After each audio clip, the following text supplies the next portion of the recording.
All right.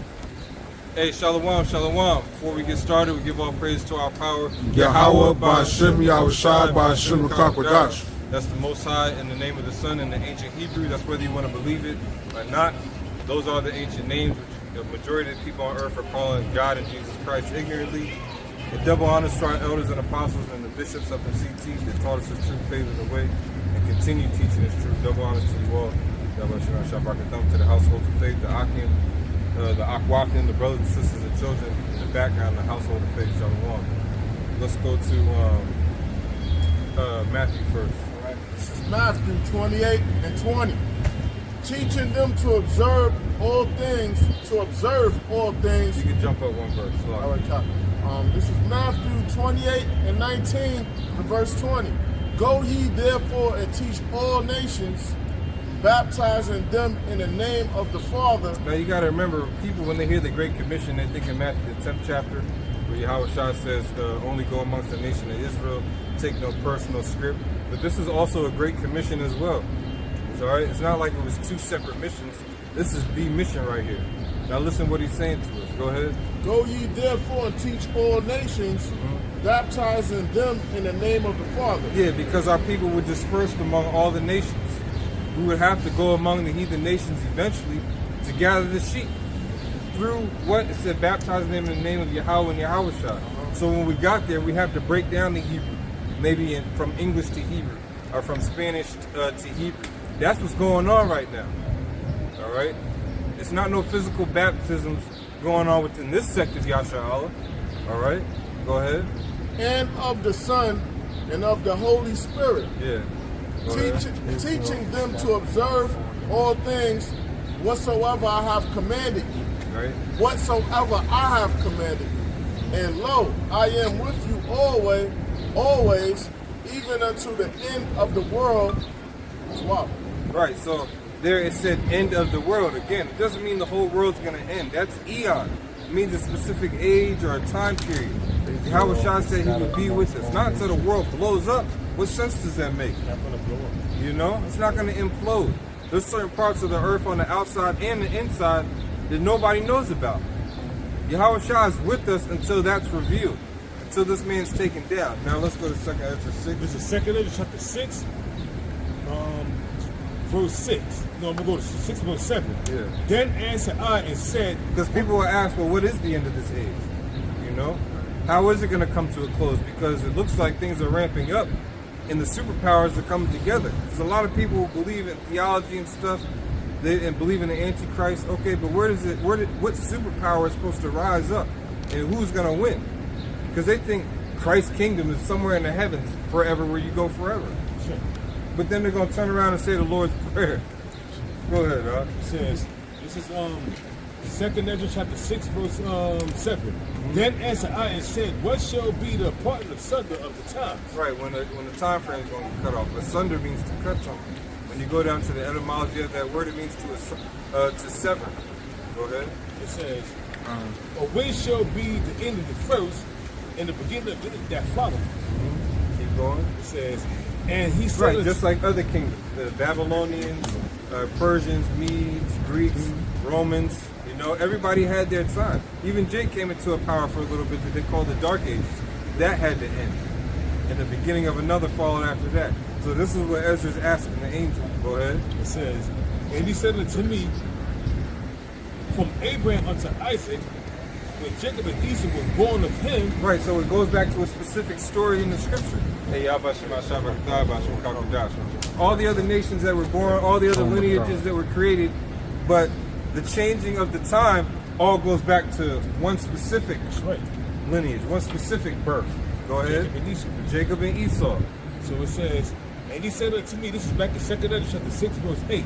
And he said unto me, from Abraham unto Isaac, when Jacob and Esau was born of him, Jacob's hand held first the hand of Esau. Which symbolizes this man's power structure being brought down through the elect of Yahweh Ba'ashem Yahushua, because 2/3 ain't going to do it. Hell no. You know, we doing it in the righteous sense. 2/3 is here just to wreak havoc, loot, be niggas, you know, which Esau created them. But hey, you created a monster that's going to get out of control, man. Because you see how he rolled on Levi, and they fought back. Was out there in Brooklyn. Imagine if he was to try to do that with Benjamin and Ephraim included. You got war on your hands. That's right. You know?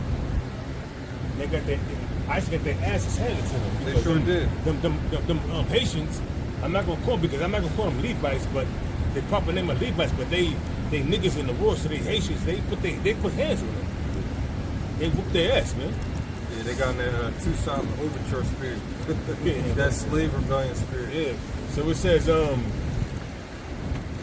for Esau is the end of the world, and Jacob is the beginning of that following. Right, and that's why I got you holding Ezekiel, because Esau's going to fight tooth and nail to make sure, number one, you don't know he's Esau, and number two, he's connected to the end of this empire, to this age. See, you got the woman's riding upon the beast. That's what makes her so powerful. But it's Edomite. You know what I'm saying? Esau's at the top of all these corporations and different entities that control the earth, and the banking families, the Vanderbilts, and the Rockefellers, and the Rothschilds, and those that own Walmart. They don't want you to know that they're connected to the end of America somehow.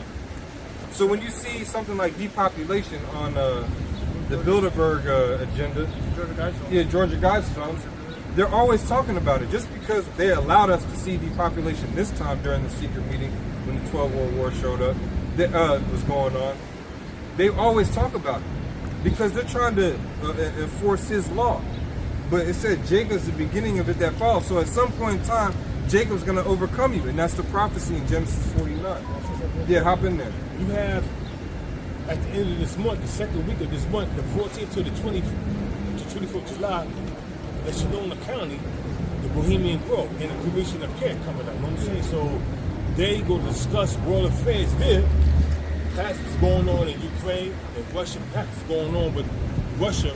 What's going on with Iran and Israel.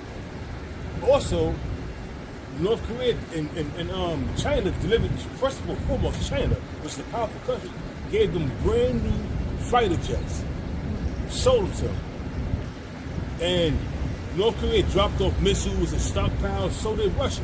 Yeah. So Iran is geared up for a hell of a fight, you know what I mean? Yeah. It was Israel that called for the ceasefire. They was getting pelted to oblivion. Yeah, they weren't going to be able to keep up with all the missiles coming in. And contrary to what everybody believed, it was Israel that was crying foul, crying, oh, Father, help us. I'm saying we need help. You know what I mean? Yeah, they need the United States back. They couldn't stop those hypersonics. They could. Right. Hypersonic missiles, they don't have a predetermined path. Like when we talk about intercontinental ballistic missiles, we normally see shit shooting like this.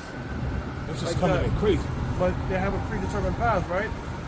And what they do is you intercept that missile, whether it be air to air, which is what the United States leads in, surface to air, which is what Russia leads in with the S-400, 500, and then you have land to air.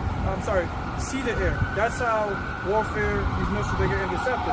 Now, the state of Israel, they have three surface to air missile defense systems. They have the Iron Dome, they have David's Sling, and they have the Arrow, and Arrow 1 and Arrow 2. Both of those things can handle hypersonic missiles, because when we say hypersonic, we're talking anything above Mach 5, right? What these things do is they leave the atmosphere and they come back in with no mechanical moving parts. And they reach speeds at above Mach 5. Now, instead of coming in a predetermined path, they'll do this. So, modern day interception is shooting a missile with another missile. Mind you, these bullets are going faster these missiles go faster than bullets, so that's impressive in itself. But imagine trying to shoot a bullet that's curved. Yeah. You can't do it, right? This ain't war, right? It's impossible. So once those hypersonics are shot, it's finito. And Iran, first of all, Iran is 72% larger in terms of size. No, sorry, 72 times larger than Iran, because that's 7,000%. Yes. Iran is 7,000 times larger than the state of Israel. The state of Israel is a very small. It's like Jersey. Yeah, very small landmass. What Israel has to do, the only way Israel is able to do what it does in the Middle East is because it's aided by the United States. They do things like covert means of operation, right? Compromise U.S. senators and diplomats over here, You have your APAC, all right? Because if money ain't your thing, then we're just gonna honey trap you. We'll send some bitch there that's 17, tell you she's 21. Now we got you on film fucking her, and we'll leverage that over you. So they do different things to manipulate, all right, the largest military in the world, which is the United States. If they didn't have the United States backing, it's over. That's how come they want to shut down things like TikTok and X, because now these platforms have given alternative media a different perspective of what's going on over there in the land of in the Middle East. Right. This is not 2001 anymore, where whatever you read on the paper, that's what you believe. You got people saying, nah, free Palestine, and these sorts of things, and saying Israel and so-called Jews are a bunch of demons, man. Just mention about them defense systems, the iron domes and the missiles, things like that. Scripture speak about they lift themselves up in their brigade. This is Joel 2:7. They shall run like mighty men. They shall climb the wall like men of war, and they shall march everyone on his ways. That's going to these missiles, man. All right. See, in ancient world, your city was like a citadel, right? Your city was protected by walls, right? Men would try to leave them. You do a siege.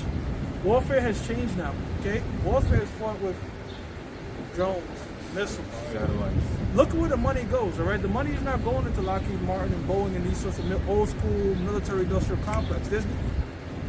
Look, you're not going to take Iran with boots on the ground like you did that with Iraq. This is not going to happen, all right? Warfare now is AI intelligence, your volunteers, and AI data-driven defense systems. This is where it's going. So when you read these scriptures right here, it's not talking about ancient world warfare. The scripture says that this war, World War III, is not going to be like those ancient world wars. This is a more technologically sophisticated kind of thing going on here, man. Really, we're in the midst of World War III. It's just not like World War II, okay? I was going to say something. And they shall not break their ranks. They shall not break their ranks. Meaning, they're not going to, it's a dud or fall apart or miss. Every missile that's been created has a predetermined purpose since the world began to hit its target. You know, we always talk about in cartoons when they're running for the missile and shit and it's following them. Yeah. Literally, that's the kind of, well, not literally, but that's how it's going to be. There's missiles that's created for this set purpose. There's a missile right now sitting in the silo specifically to hit this landmass right here. Where I'm standing right now, there's a missile there waiting to do its thing. Mm-hmm. Like a soldier, like whenever you're ready, Lord.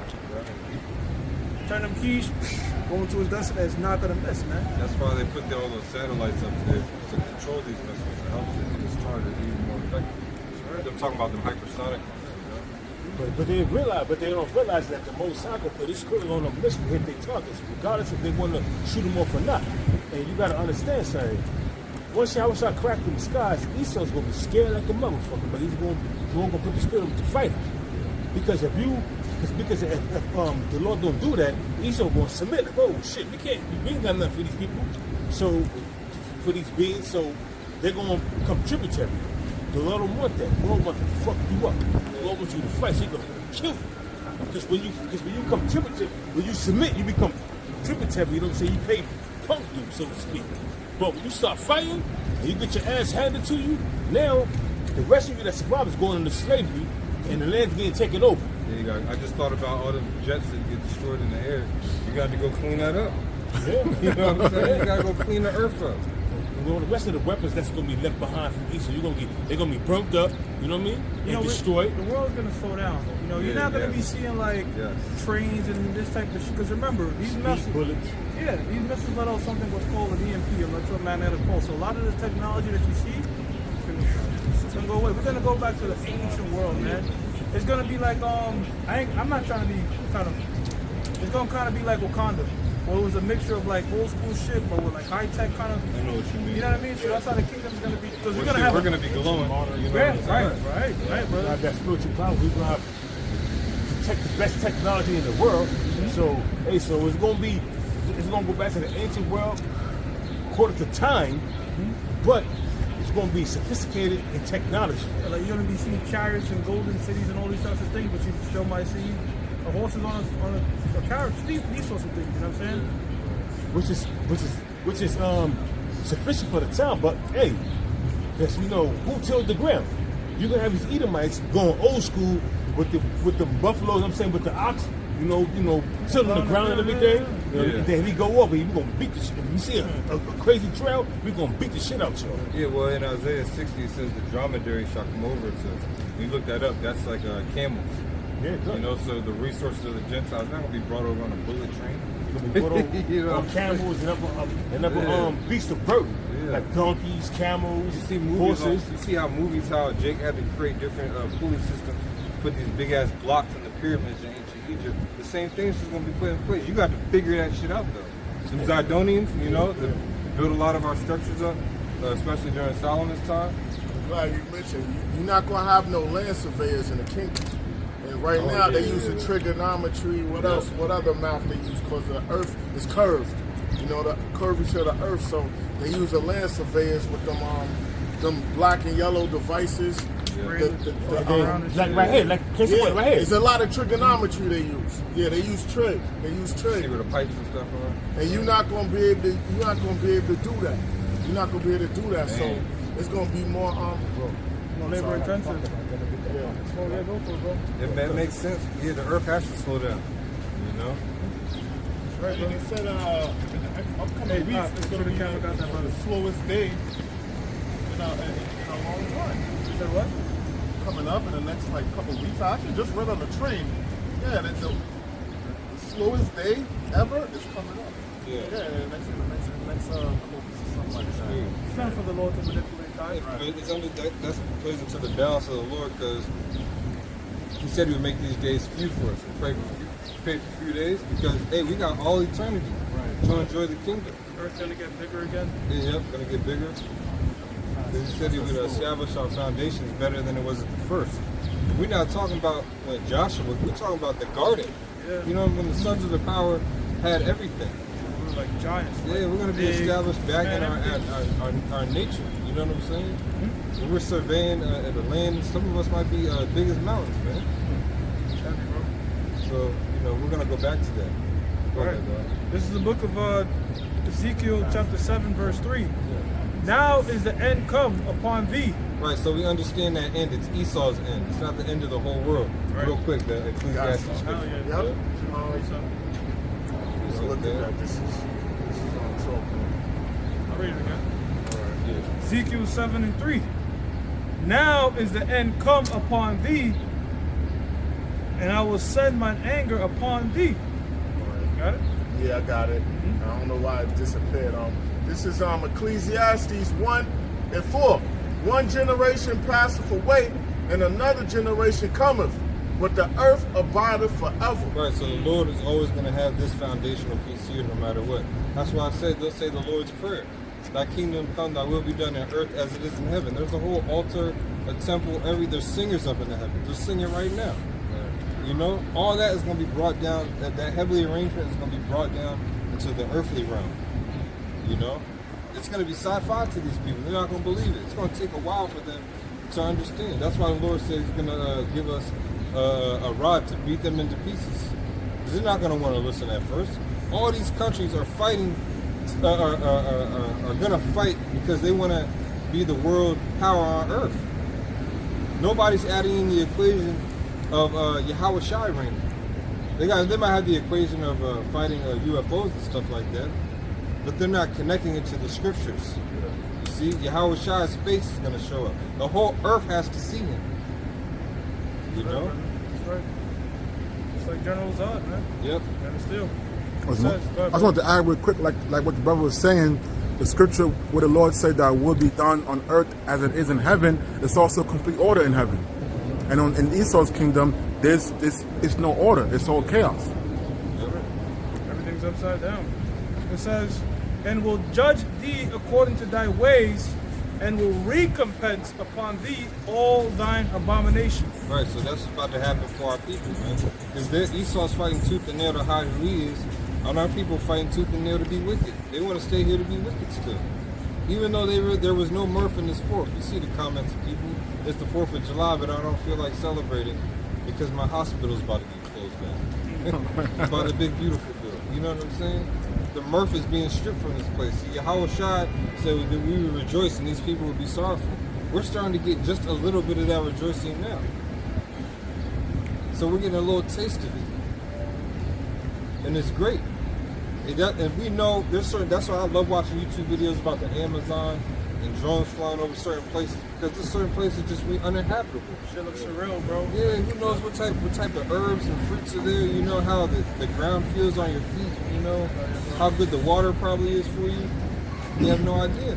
You get a relief when you walking on natural earth, Yes. like that human soil or whatever. Yeah. Your whole shocks, everything's different. You know, like.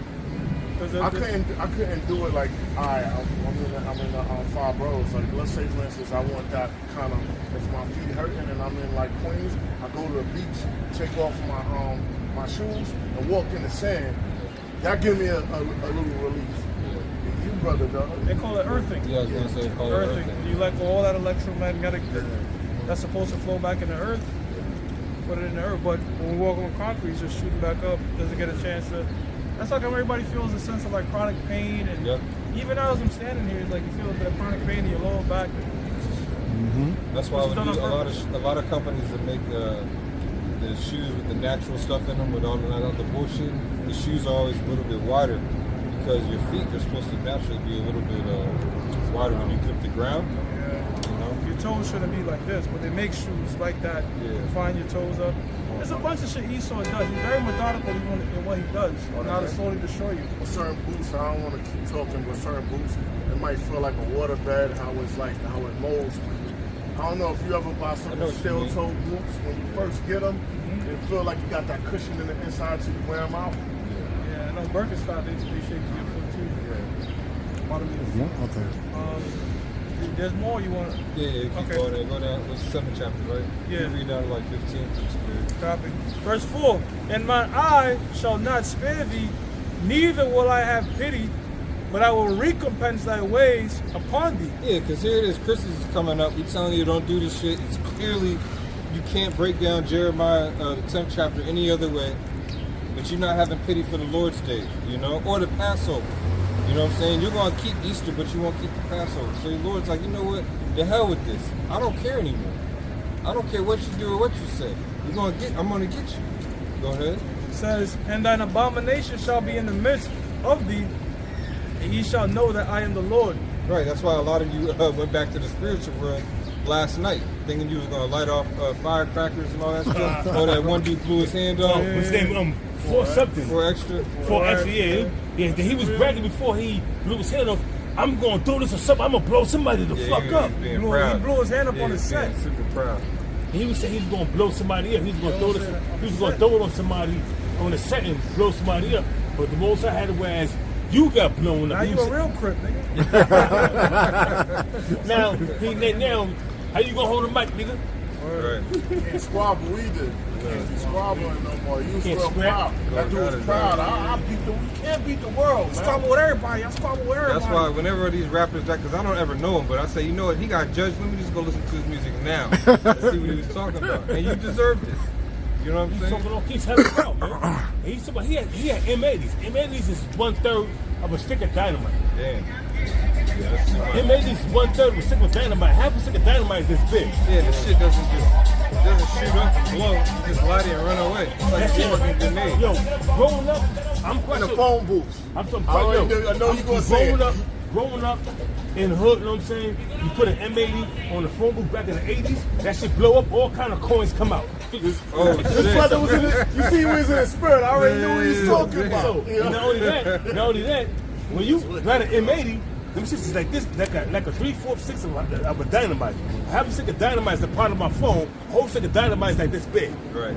So you got a three-quarters of a stick of dynamite, that shit is still enough powerful to blow your head up. You know what I'm saying? To fuck That you shit was up. in front of his face, he would have died. See, it wasn't smart. Now, We somebody would scrape the stem first, so the fuse would be it'll give you time. It was slow. Oh, shit. You know what I mean? You see, You gotta scrape, like you said, the fuse, and when you scrape the fuse a little bit, you light it. It takes a little time to light. But if you don't do that, that shit go yeah, man. boom real quick. You ain't gonna have time to move. And his It's boy, like a grenade. Yeah, it his does. boy got. They say his boy got half of his face blown off. Oh, the 4 extra guy? No, he got his hand blown off. Yeah, but his boy got got his face blown off. I'm saying half of his face blown off, like he's fucked up. You know what I mean? Dangerous games, dangerous prizes. I mean, I wouldn't even do no shit like that, man. I never played with inmates because I know that shit is like 3/4 of a dynamite, man. That shit is powerful, bro. And you had two, so you had like a half a stick of dynamite there. I'm gonna blow somebody, I'm gonna throw this on somebody. Come on, man. When you're in the truth, you don't do that. You don't do that shit when you was young no more. You got common sense. Like, yo, look, you don't tip the Lord, man. You ever seen an inmate go off, brother? You ever? I've heard it. I ain't seen it. You never seen an inmate go off? Yo, I've seen it, bro. I know what it sounds like. I've seen dudes take an inmate, 3 of them, and wrap them together in duct tape and light them shits. That shit's like a fucking bomb, bro. Yeah. Boom! Cars go off, the sirens go off, everything. You know? I seen niggas is bugged up, man. They do bugged up shit, bro. They don't care. Have no respect for. They don't got no respect for infants and elderly, man. Making all that goddamn noise, man. But can you read that scripture again? Hey, verse 5. Thus saith the Lord. I'm sorry, verse 4 then. Verse 4. And my eyes shall not spare thee, neither will I have pity, but I will recompense thy ways upon thee. And thine abomination shall be in the midst of thee, and ye shall know that I am the Lord. Thus saith the Lord Yahweh, Ba'ashem Yahushua, and evil, and only evil, behold, is come. Right, that's our message. The doom and gloom prophets. That's right. The Lord has only got evil, which means bad times. If you look up evil means bad times. Keep going. Verse 6. An end is come, the end is come, it watches for thee, behold, it is come. Yeah, see, and watch it for thee. Why? Because we out here telling it to you. We know how the end is going to come and what's going to happen, you know? So if we sit here telling you there's no excuse, and then Yahweh Ba'ashem Yahushua said, declaring the end from the beginning. So he already sees that heavenly arrangement, that perfect order down here on earth. He sees what you have to go through to get to there. I'm talking about 2/3, the majority of so-called Negroes, Latinos, and Native Americans. Eventually, this government's going to come, and you're not going to be able to fight them off. That's right. Some of you might break through and you might get a couple licks in, but for the most part, this guy's got a whole military, branches of military. Niggas don't have different branches of military. This man can shoot a sound weapon at you. And this dude He would shoot electricity at you, you know? he was giving the blessing of the sport, so he got all kind of weapons. I'm saying what Jake's got. Yeah. 9mm. You got some gang members out there that got some weapons, but you can't match Esau's weapons. You know? So I have a scripture real quick. This is 2nd Letter, chapter 15, verse 14. Woe to the world and them that dwell therein. It says, for the sword and destruction draweth near, and one people should stand up and fight against another, and swords in their hands. And that's going into race riots, class of civilization, just going into full-blown Jacob's trouble. And a lot of you people is not going to be able to handle that, especially you women. A lot of you women, a lot of these men out here, they got fucked over by y'all. They're going to get their 10 pounds of flesh off y'all, man. They're going to get their 10 pounds of flesh, and they're going to be destroyed, man. Yeah. And don't let it happen during the time of these months right now, where summer months we got women half naked. Yeah, I was coming from work yesterday. I saw this woman get out of my car. Yo, she damn near had a bikini on, going across the street to the supermarket. That shit was crazy. I almost got into an accident. I'm like, oh shit, the fuck is that? Right. You know what I mean? Yeah. But she got out of her car, ran across the street to the supermarket, which is key for. I'm like, oh shit. You know, what the hell is going on with this bitch? You know what I'm saying? Had on a fucking bikini, bro, like, you know, like She thought she was at the beach. no, like a one piece. Oh, A God. one piece, and all she had a one piece, and she had like a shirt, a t-shirt, but she was wearing, you could see. I'm like, what the fuck? These women are out of order. Imagine when all hell breaks loose, you get caught in the street like that. What's going to happen to you? Hey, we I got something real quick. Go ahead, too. man. But I got a little more. You wanna, No, because you real quick, because you had mentioned swords in their hands, right? Yeah. It says, this is a little excerpt real quick. It says, according to the Small Arms Survey in 2017, the U.S. had an estimated 393.3 million civilian-owned firearms, representing about 46% of the global total of 857 million civilian-held firearms. That's a militia. Man. This means U.S. civilians own a significant portion of the world's civilian firearms. That's a Eventually, militia. the government's going to want to come and take those. Because ancient Rome did that. But they came and they took the swords. You couldn't be out seen when they issued martial law. You couldn't have a sword. You couldn't be seen in the. I'm talking about in the daytime. Everybody has And everybody walked around with a sword. But back then, you couldn't have it when they issued martial law. Yep. Because this is going to be real heavy, you know what I'm saying? So But that's going to really piss people off because that's coming in Trump's term. And the Republicans, they were mad because the whole Obama ban and Harris was trying to ban them. The left, anyways, was trying to ban the guns. But Trump's all about it, you know? Whatever they wrote elites want. What's the rebellious states? Texas and Maryland. Yeah, Bible Texas, Belt. Maryland, The Midwest. and who else? The They call it the Bible And Belt. Missouri and all Yeah, that. Alabama, Midwest. Kentucky. the whole Midwest. Yeah, but yeah. what Bill Clinton did, what George Bush did with the Patriot Act, and then what this dude Barack Obama did with the National Defense Authorization Yeah, I forgot Act, about that they too. put everything in effect, but they put everything on record, on books, but they didn't activate it. Yeah. Who's going to activate all that shit? I think it's going to be Trump. Well, he signed a lot of that shit in January. That nigga signed the papers for weeks straight. All the Yeah. executive orders was coming out. For weeks, and then Yeah. So these presidents, they put shit on paper, but don't activate them because it's for a future time. And You can sign an executive order. Doesn't mean it's going to get passed in the law. It still has to go to the Senate. There's a lot of it's a judicial process that takes time. now, what this big beautiful law did, with Trump, when everybody was eating burgers and French fries and hot dogs, Donald Trump was signing executive orders called Big Beautiful Law that came in effect. And then The big beautiful bill. the big beautiful bill, and then what happened was it went to Congress, it went to the Senate, they passed that shit overwhelmingly. That shit got passed quick. That's what they do it on holidays because a lot of these motherfuckers be partying and then they send their people. Well, no, not this one. This one, they had somebody on Senate read the entire 954 And pages. then they passed that shit overwhelmingly. So now, Section 8 snapped all this shit. All the government health programs. Yeah, a lot of you on hospital that? closures. You gotta look up where there's a hospital closure in the area now. Well, that's why the scripture says, woe unto thee that go down to Egypt for help. You have a lot of our people that haven't worked in 10, 20, 30 years.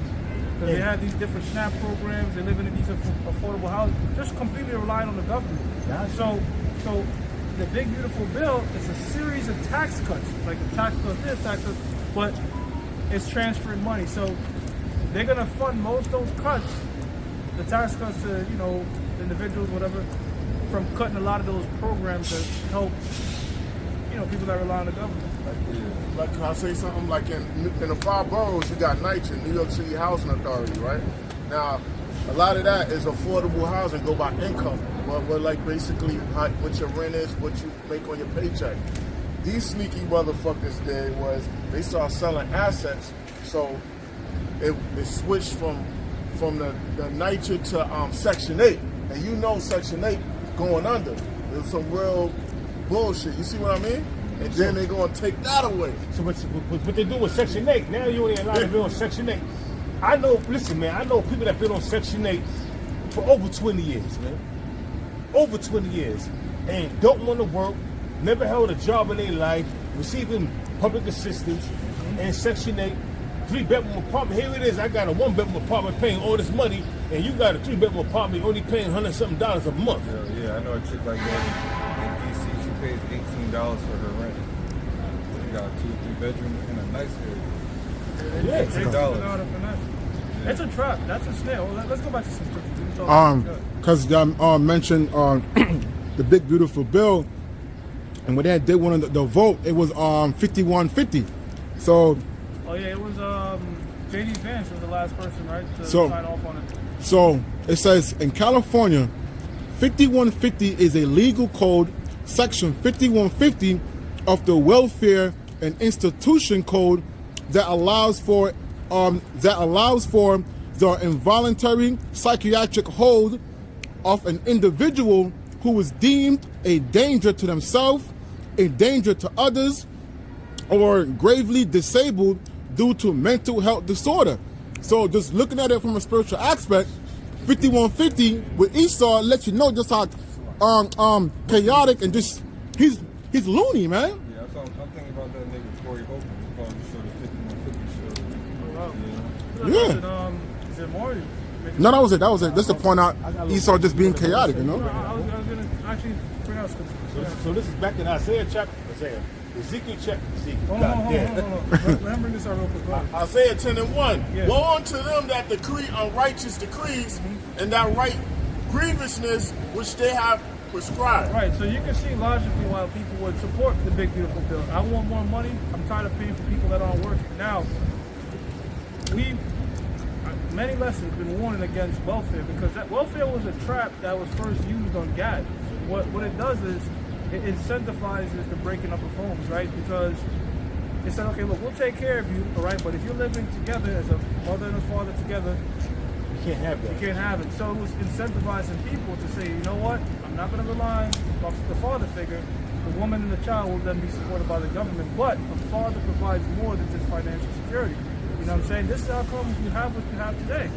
So if you think about it, welfare and a trust fund, baby, two sides of the same coin, all right? This is how come you don't want to give somebody too much money to where they don't do anything. So, You know what I'm saying? there's a movie back in the 70s called it. One second, brother. What this society is doing is pretty much incentivizing people to be bigger failures. You know, like if you fail in school education, guess what? You get this program. If you fail this, you fail that. We get this program, that program, and all that does is create more and more support. But that is all done by design. This is not by coincidence. Sirach chapter 30 verse 3 says, "He that teaches his son grieveth the enemy." Yeah. And the scriptures also, in terms of this topic, the scripture says what? The borrower is servant to the lender. When the government, that's how come this is what they want to do. They want to socialize everything, right? Meaning have the government subsidize everything. You have this guy, Vivek, what's the guy that just won the Democratic mayor of Canada? The Muslim guy? The Muslim, yeah, I know. I forgot his name. But his some name- shit. You can look it up. Monbeer, Madambi, some shit. You know what I'm saying? Zoran. Madambi, some shit. Basically, he's a socialist, and his whole thing is this: to have the government subsidize everything. You know what I'm saying? Now, you have it? He gonna fuck New York City up. Zaram Mandani. Yeah, and He gonna fuck New York City up. bro, this guy wants government fucking stores, government this, government that, and the way they want to fund that is by putting more taxes on the rich. Now, the rich pay the most taxes in the United States. Most of the taxes that's paid in the United States is paid by the rich. I'm saying 1%. They pay most of the taxes. Elon Musk taxes like 8 point something. He paid like 8 point something billion over a year. They pay the most, so they want to tax them more. And what you want to, the purpose of that is this: you want to create a bigger and bigger gap between rich and poor. And the way you attack the rich is by taxing the shit out of them. All right. A lot of people are going to flee New York, but that's what they're trying to do: create a bigger and bigger gap between the 1% and the 99%. And that's how they want to do it, because they want these 15-minute cities that they can set up in it's gonna be all in poor neighborhoods, man. You can have no 15-minute cities in no rich neighborhood, man. And that all that's gonna do, if you look at socialism on paper, well, like think about it, right? Why would I want to work 10 hours overtime if you're gonna work regular 8 hours and we both get the same shit? There's no incentive. There's no incentive to do more, be more, whatever. You know what I'm saying? So that's the sort of their whole agenda is they want to create something called UBI, Universal Basic Income, where machines are doing everything and your ass is just being supported by the government. You sit home and they give you $2,000 a month or $3,000 a month, whatever they say. They just send it to your chip. Yeah, but yeah, they give you credit to your chip. You look at the chip. Oh, I got this much. Okay, and you can't save the money because it came out that you can't save once you get that money's on your chip. You can't save no money because once that you got a month to spend that shit, and once that month is up and you ain't spend that shit within a month, they're gonna delete that shit. You know what I'm saying? And that's real talk, man. That's what it came out, man. They're tokenizing everything. That's how come you have stable coins. Yeah. You know, stable coins is gonna. It's all gradualism. Stable coins gonna eventually lead to this complete control currency. You were reading that? So it's back in 2nd Ezra chapter 15 verse it says back in 16 it says, "For there shall be sedition among men, and invading one another, and they shall not regard their kings or princes, and the course of their actions shall be in shall stand in their power. That's why you see the government buildings in D.C. They boarded up, put barricades around the White House and the U.S. Treasury building because they're expecting. I think it's either yesterday or today they had the No King 2.0 protest. Yeah. And they were expecting another a big legal legislation review that a lot of people are going to be upset about.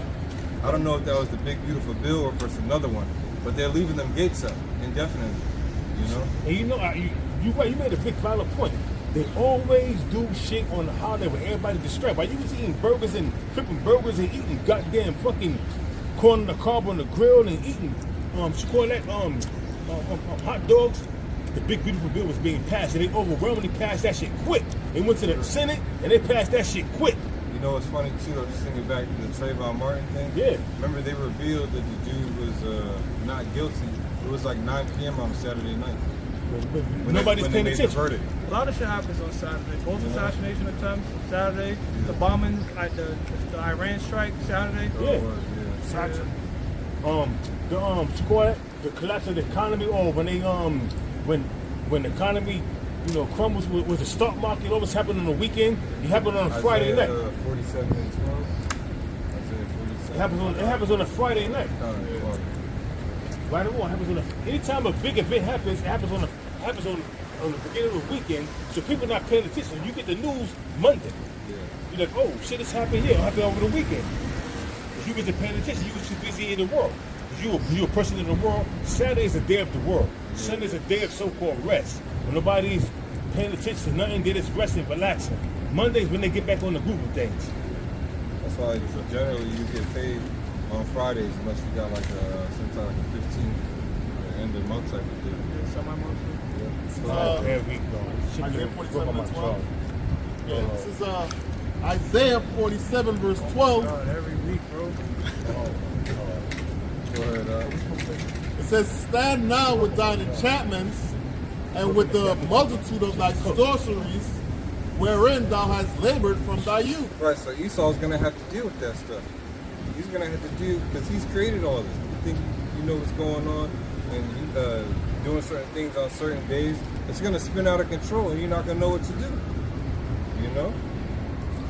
Just like with you're going to release something on a certain day when nobody's expecting it, they're going to find out, and then the sedition going to break up. Yeah. Spirit one. Probably something right there. Sometimes they'll do that, bro. They'll see you and act like they don't see you. Yeah. I remember one of the managers at the time. She was like, the soul is so. She was looking at me. She caught my eye contact right outside. I said, "Oh my God!" So she saw me. It just gets annoying, bro. I know. She's acting like she didn't see me, but I woke up. You just. No. I ain't gonna say nothing. I ain't gonna say nothing. But you got a lot of people that broke my job and live in Washington. You know what I'm saying? It says, if so be thou shalt be able to profit, if so be thou mayest prevail. Right, but he's not, because that's good right there, bro. Because when we was reading it here, it says they're gonna go up against the kings and the princes. They're not gonna regard the powers in place. So you're not all the sorcery and all the pulling a rabbit out the hat magic trick. That shit's not gonna work. Eventually, it's gonna stop. The Satan's power is gonna get cut off from them. You know.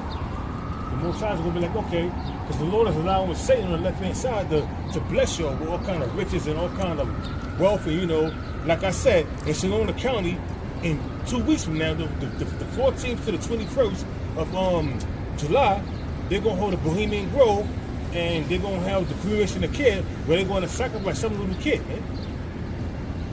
And that goes on every year. There's a brother in our camp, it was last week, the week before, brother Yago, he said that in D.C. in 1 week, 43 kids were missing. Damn. Yeah. Just in D.C. You know? And then you had this dude in Queens on the subway. It was all over TikTok. Try to kidnap some chick, Tried right? to snatch some chick up. She was screaming. In broad "Help daylight." me, help me. No, I don't think it was a pimp because he was it could have been, but he from the Latin tribe and she was a Jake woman, you know what I mean? Mm-hmm. So he was trying to snatch her up, you know what I mean? Trying to sex traffic. I don't know what they were trying to do, but it was 3 dudes trying to snatch her up. She was fighting tooth and nail. And the reason why she didn't get snatched up, the old men on the train was like, let her go. Everybody was like, let her go. People started taking their phones out, so they kind of ran. They could do the train. It happened in Queens the other day, man. On the train. Broad daylight. They getting brazen with their shit, you know what I'm saying? They getting brazen with their shit. Soon they pulled up in the station, they was there to snatch her up, man. They probably was on the train with her and snatch off the train, they were trying to pull her off the train. So apparently they was on the train with her scheming on her, you know what I mean? Yeah, now imagine when food is scarce, you know what I'm saying? What people are doing their stomachs are thinking for them. And they got 2, 3 kids, you Thinking know for what them. I'm saying? People gonna be a milk. Yeah, like they show you that movie, the road, and also the other one where they had that baby on the skew. That was in the book, but they didn't put it in the movie. Yeah, that was in the book. It's the same on the road, but yeah, they didn't put it in the movie. Shit, I gotta read the book, The bro. book was deep, bro. The book Books are always more vivid than the actual movies. Yeah, baby on the skewer, but they said that was too graphic. So the baby was in the skew, and it was, you know, woman, and it was a woman turning the fucking skew. It wasn't no man, it was a woman. Yeah, just like the scriptures. Yo, it's crazy, bro. It was a woman turning the skew, and the baby was roasting. Yeah, You know your mind gotta be all the way slow gone roasted. when you just comfortable with a fucking baby, just stew or roasting like. Toes and everything. And you see the grease or the blood, whatever the shit was dripping down. It was described in graphic detail in the book, but it didn't show it in the movie. I gotta listen to the audio, bro. Yeah, I'm thinking This is Jeremiah chapter 19, verse 9. And it says, I will cause them to eat the flesh of their sons and the flesh of their daughters, and they shall eat everyone the flesh of their friend in the siege and straitness wherewith their enemies and they seek their lives shall straighten them. Yeah, the Lord gonna put demons on these people, man. Some people that take the chip, you gonna think you're gonna benefit because maybe you get an MRE or whatever the hell they got in place in here, wherever you live at. But then you're gonna be turning looking at your loved ones like, maybe I can actually do this the right way, or I'll just sever it the correct way or some shit. Absolutely not. But the Lord's gonna put demons on people, and it doesn't take long for cannibalism to break out. Especially with people that ain't never had nothing. I'll be watching these survivalist shows, they be eating some crazy stuff, you know? And they're in some dire situations. That's what's gonna happen to Keisha. What the hell is Keisha about to do? She don't know how to start a fire. I be watching survival shows, so they be eating all kind of crazy shit. You be like, how can you eat that shit, man? Right. They ain't surviving. Jake gonna be grumpy.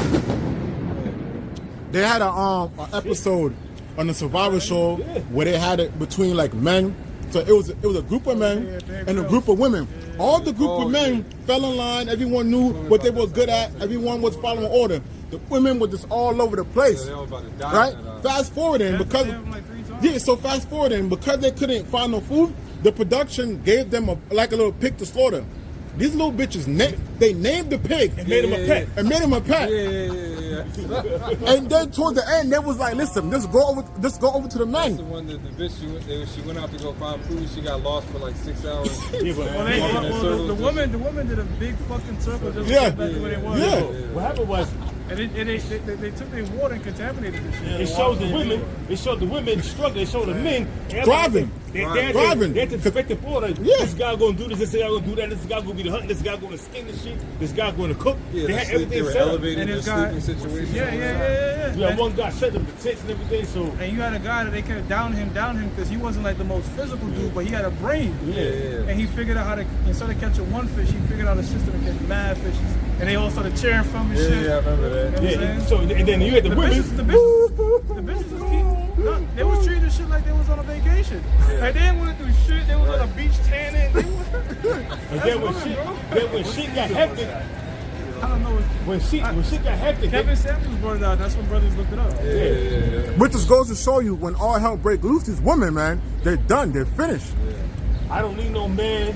I can do things by myself. But these bitches was in dire straits. The production company gave them a fucking pig. They cheated. Gave them a pig. And what these bitches do, they didn't slaughter the pig. Nah. They gave him a name and fucking made him a pet. The martial art bitches, they gonna be the first to get taken out. They gonna get wiped off the bat. How about that chick, the martial art chick, the MMA chick that was working? And she tried to fight her co-worker. And Nick was like 6'4", and she kept on coming out. She said, all I wanted to do was grab him while I could choke him out. But every time I could try to get him, he would punch me to the floor. I would get back up and try to fight him again. He'd punch me to the floor again. Yeah, these women gonna learn. She had demons on her, bro. Cause Yeah, all that masculine energy is gonna go out the window. You know? she had demons on her because, first and foremost, the nigga snuffled to the floor, and she jumps back up and try to charge him again and try to jump on his back and try to choke him out. Yeah, Keisha's damn near indestructible. It takes a lot to kill Keisha. For real, bro. Gunshots, stabs. You know. But she called that she's one of them. She called that house. This dude, what's his name again? He's always say that T-150. What's his name again? Damn. He always coming up against black women. So what's his name again? Damn. Nah, he's a black dude. I'm saying he's hated because they banned him from YouTube because he be coming against women and they started banning him. But Tommy Sotomayor, whatever his name is. Oh, okay, Tommy. So he was calling them, T-150s. You know what I mean? Oh, okay, yeah. T-150s. Hey, calling that name Air Hat. Go ahead. Ezekiel 7:7 now. The morning is come unto thee, O thou that dwellest in the land. The time is come. The day of trouble is near, and not the sounding again of the mountains. Right, and the day of trouble is near, because especially with this big, beautiful bill, the 666 bill, this has a whole list of hospital closings. And I'll never forget this quote I saw recently. The guy was upset because his hospital was on the closure list, so that means a lot of the people in his town are going to die. They're going to lose jobs. The next hospital is an hour away. So if something serious is going on, you got to drive an hour minimum just to get to the hospital, which also plays into the part of their depopulation. Unless you get a helicopter and they take you get there in 20 minutes or 10 minutes. That's an expensive taxi cab ride. Mm-hmm. You know, just to Insurance ride, ain't covering that. Just to ride in an ambulance, it's like $750. Yeah. Insurance ain't covering that hospital ride. So what they doing? So those are hospitals that are like government subsidized? Or? Yeah, they're gonna get closed. Government down. funded. Yeah. So now they're closing a lot of They're a lot of hospitals, even in New York City. They're going to close a couple of hospitals. I think they've been pushing for that for years to have private healthcare instead of. Yeah. You know the reason why healthcare is so expensive because it is the government. Like if you think about it like this, right? Why is heart surgery $100,000? Where does that price come from? For $500,000, where does that come from? What? Why is that? Where did that number come from? It's because all that number is like you know when the mob kind of racketeer, like we have a set price, we're gonna do that, like they do with oil. They do a lot of that shit with the medical. Now, LASIK eye surgery, when it initially came out, it was supposed to be like a subsidized procedure. That shit was $24,000, bro. God damn. Now you can get that shit for like $2K. Yeah. Because they made it private, meaning people could compete. If hospitals was just completely competitive, a lot of shit would be a lot cheaper, bro. But then what they're doing now is just like how like Montefiore started buying out like a lot of different hospitals. On Northwell Health, they're primarily based out in Long Island. They been working their way up. Oh, they're coming over here now? They bought out the hospital that I just got hired at. They bought them motherfuckers out. Yeah. So they starting to really buy out every hospitals to where it may reach a point where it's probably going to be like between 2 to 4 main hospital brands, and it's like now it's kind of going to like maybe similar to like Monopoly. They're going to make their own prices. They're already doing that now, but I guess it's going to even be more consolidated. Yeah. And shit is crazy because they're going to stop taking private. They're going to stop taking Medicare because that's what government we're doing right now. That's a split because because it's government issue. So they're going to cut that. They're going to cut that shit out. So they're going to be. So a lot of these women on Medicare, especially with Medicare, they done off, man. They don't even realize how fucked they are. Even like certain like doctors already. Even like I had to change my son's dentist because they put out the word like we're only taking private now. No more government issue Medicare. And that like where her office was located, it was primarily in a Jake neighborhood, except the Medicaid. But now it's like Medicaid comes with a certain group of people.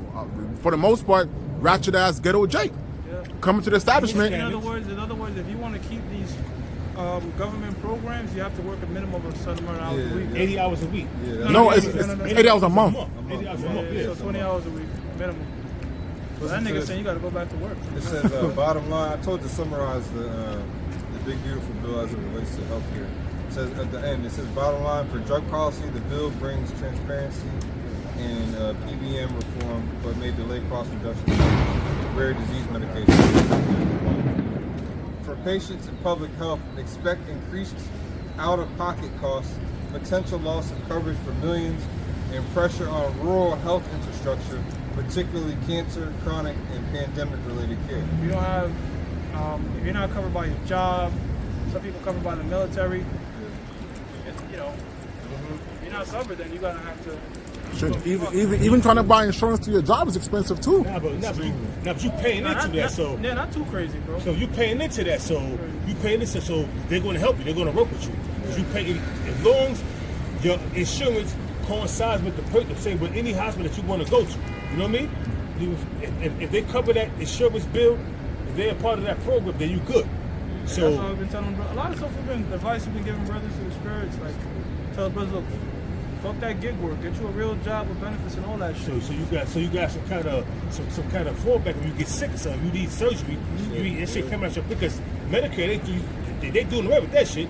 Medicare, SNAP is only gonna be for the people that's old, and you only gonna have 2 years optional on that shit right there, man. But after that, Now this bill right here, it's designated to last up until 2028, but it can be continued. You know, if they, I don't see the Democrats coming back, bro. I don't. They want too far left, so I think, you know, if this shit goes, it's gonna stay right. Yeah, I was reading a lot of stuff takes effect in the fall of 2026. All of it takes effect this fall. October 1st, 2025 is when this shit's gonna really take effect of these government programs. You know, like, you know, And SNAP and all that. they give them in the bill. There's also more funding to ICE. So ICE is now funded about like $5 billion. I think they said they escalate that to like 45 now. So they're gonna be going heavy on deporting a lot of jigs. Yeah. Well, This dude ain't fucking around. Well, here it is. You got this couple. They went to Barbados. You know, it was on TikTok. They went to Barbados. They tried to come back, and they was like, they were stuck out there. They couldn't come back because Donald Trump banned them from coming back. And it was U.S. citizens, Jay. U.S. citizens. Even people that are visiting here on vacation, they getting hauled off, and they got proof that they're just here on vacation.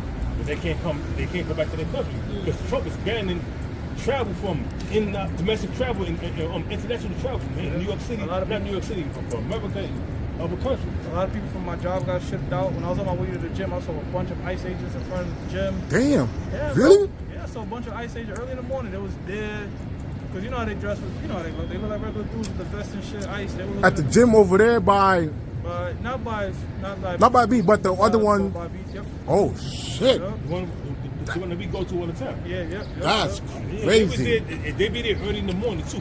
3 hours in the morning. Or, Yo. And they went to my job and they was there 3 hours and I was like, oh shit, these motherfuckers was there. And a lot of people that I know, you know, I ain't gonna mention their names, man, but they got caught up, man. Here it is, you've been in this country for 20 years, you overstayed your visa, but you got so lax and everything. Fuck Trump. You know, he wanted Joe Biden to remain president because he was laxing the laws. He's with immigration coming They in. open the borders up crazy. So when Trump got in, you didn't still take heed. You should have ample time to take care of your shit, but you didn't, and now you got deported. And you got a family over that you left. You know what I mean? And it sucks because they taking away a lot of the good. Like you had some, when Biden opened the border, you had a lot of criminals come through. Rightfully so, they got to get the fuck out of here. But you have a lot of hard-working immigrants, so-called, here. Abiding by the law. You know what I mean? Abiding by the law, doing everything, and now they getting lumped up all at once. So you have some people that came here to just work hard and that's going. But Precept. This is Ezekiel 36 and verse 19. It says, and I scattered them among the heathen, and they were dispersed through the countries according to their way and according to their doing. I judged them. So you know how Esau is making a run to come after Levi, which is part of the southern kingdom. They could easily, you know, mix up Benjamin and Judah with Levi and say, listen, y'all all the same, y'all all look alike. And then, you know, that's a part of the Lord's judgment, but they're going to get some pushback. Yeah, how are you going to be able to tell the difference between somebody that's Haitian or Cuban? You know, a lot of Cubans are Yeah. dark too. Yeah, exactly. And the thing was, Barack Obama had more deportation than any president. But the difference between Barack Obama and Trump is Barack Obama was doing it at the border. Trump, the big news on Trump is he's getting people that's already settled in here. Why? Because those past 4 years under Biden, man, this shit went like just an insane amount of just Inundation of yeah, bro, school buses, sanctuary cities. Not that school buses, 2 or 3 school buses coming. Debit cards, sanctuary cities, and then we had to pay for it. So of course that's going to create resentment and people pissed off. So this blowback is just sort of in reaction to what the past 4 years have been. And then a lot of women, they're getting on TikTok, a lot of Latin women and a lot of Haitian women saying, oh, we voted for you, but now you turn your back on us and now you deported us. You deported my husband and my son. That's what they thought was going to happen. Revelation chapter 12, verse 12. It says, therefore rejoice, ye heavens, and ye that dwell into them. Woe to the inhabitants of the earth and of the sea, for the devil is come down unto you, having great wrath, because he knoweth that he had but a short time. So this situation with ICE is like pretty much a foreshadowing of what's going to happen to a lot of us. You know what I'm saying? They're going to come, snatch you up, bring up all sorts of false accusations. I mean, you got AI now, bro. So, and the AI that they're showing us is probably like 20, 30 years old. So they have some shit right now, bro, that can't even differentiate, bro. Yeah, so they thinks for itself. Yeah. That AI would just think for itself. So-called. Yeah, because that whole part of it, brother, that whole notion of AI is going to be Terminators and that's all fairy tales because there's no such thing as free will. If we don't have free will, how the fuck AI is going to have it? Yeah. So you can't create free will. Everything is programmed, including those machines. And they have facial recognitions. They could frame brothers, put you on camera saying shit you don't say. That's how come every time you do these videos, you got to put out disclaimers like, look, we're not telling you to do X, Y, Z and stuff like that. You got to, CYA, cover your ads. Because what they do, 1 second, man. Go ahead, Jeremiah 15:5. For who shall have pity upon thee, O Jerusalem? Or who shall bemoan thee? Or who shall go aside to ask how thou doest? Yeah, who shall have pity upon thee or bemoan, have pity or sorrow for? All right? No, none of these nations are gonna pity the so-called Negro, Latino, and Native American. All right? All the nations outside the nation of Israel move as a collective to crush the nation of Israel, lick our wounds, and just basically exploit us. All right, so no one's gonna have us being deported, our people, and y'all got it. As much as among those nations over there in what they call the Middle East, Asiatic nations, all these nations that are fighting, they'll speak out in the media about, hey, the U.S. stop picking on us when you got shit you're dealing with in your own land. Like Iran will always speak about what's going on with the so-called Negro over here. So as much as they say and they point that stuff out, they're still not going to turn around and say, well, these are the people of the Lord. As much as they hate the people that are in Israel right now, they're not going to turn around and say, well, we know there's the Israelites over there, because then they'll know they'll lose their power. Yeah. They know how it went down in history when we woke up to who we are or returned to our power. Right. So also, they're going to fight over the land and all that stuff, but don't expect them to have pity upon us.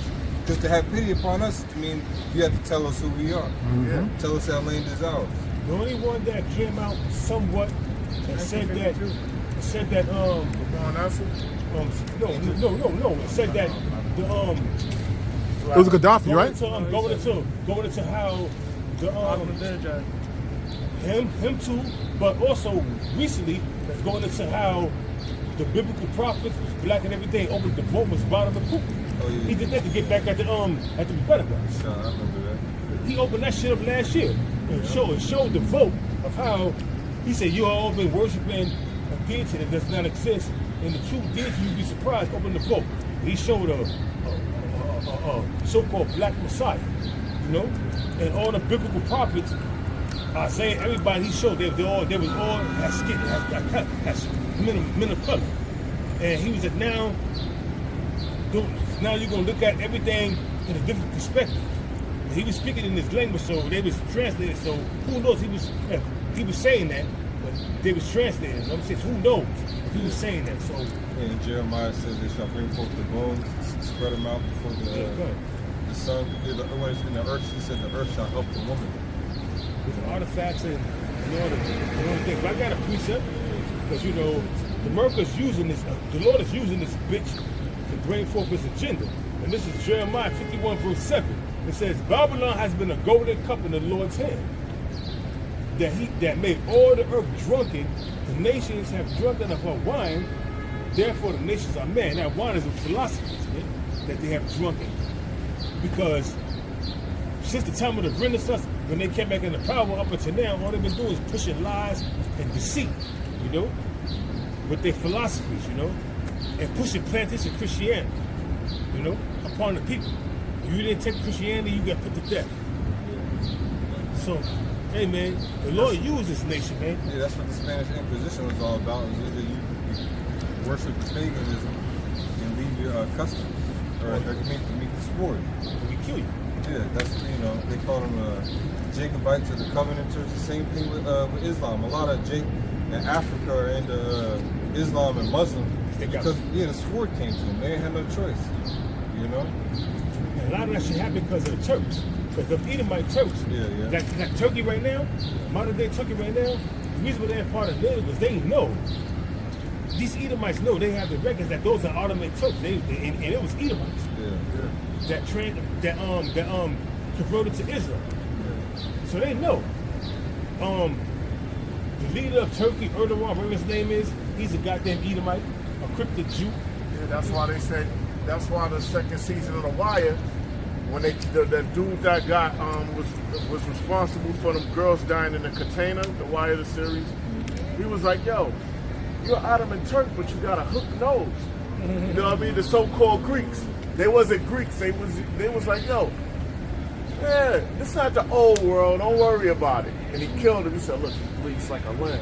But showing that they were Khazars, that fat dude was a Khazar. So that's why they allowed Turkey into NATO. Because NATO was consist of, you can have no Muslim country. How you got one Muslim country that's a part of NATO? It's strategic. It's in a place where it can help them. It's in Asia. And not only that, they Ottoman Turks, man. They the fucking crypto Jews that during the time of the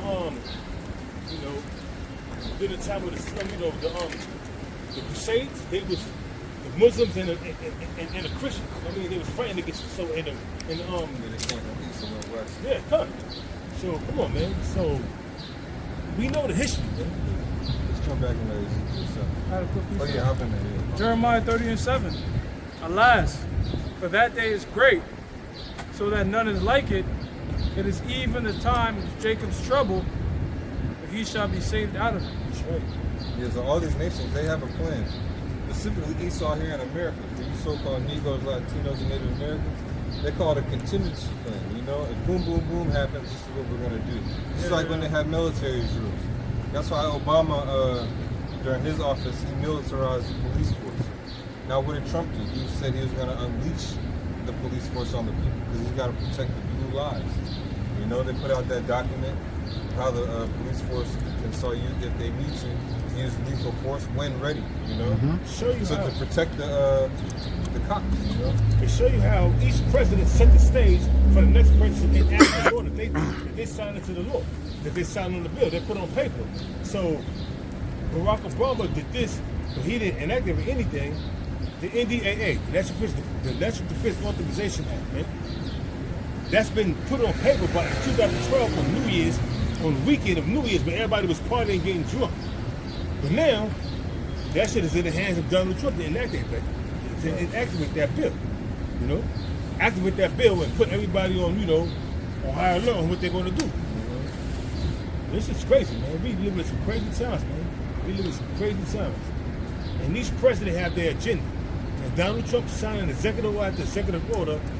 If he's not the last president, the next president's going to come in, they're going to activate the shit. But I think Donald Trump, a.k.a. Nero, he's that guy that's going to, you know, lead this place to destruction. Yeah, the way he's talking, especially saying basically he wants to make the migrants slaves. He's like, he's gonna fly off the handle a little too far, and the people are gonna try and rise up, and then it might enact something, you know, or a natural disaster. One way something's gonna happen. It could be a false flag. We're still waiting on that too. You know. Right. Yeah. A whole lot of shit can happen. Man, a lot should happen since this guy's only been in office. It's not even 7 months. Yeah, but it feel like 7 years. Ezekiel 7 and 8. Now will I surely pour out my fury upon thee, and accomplish mine anger upon thee.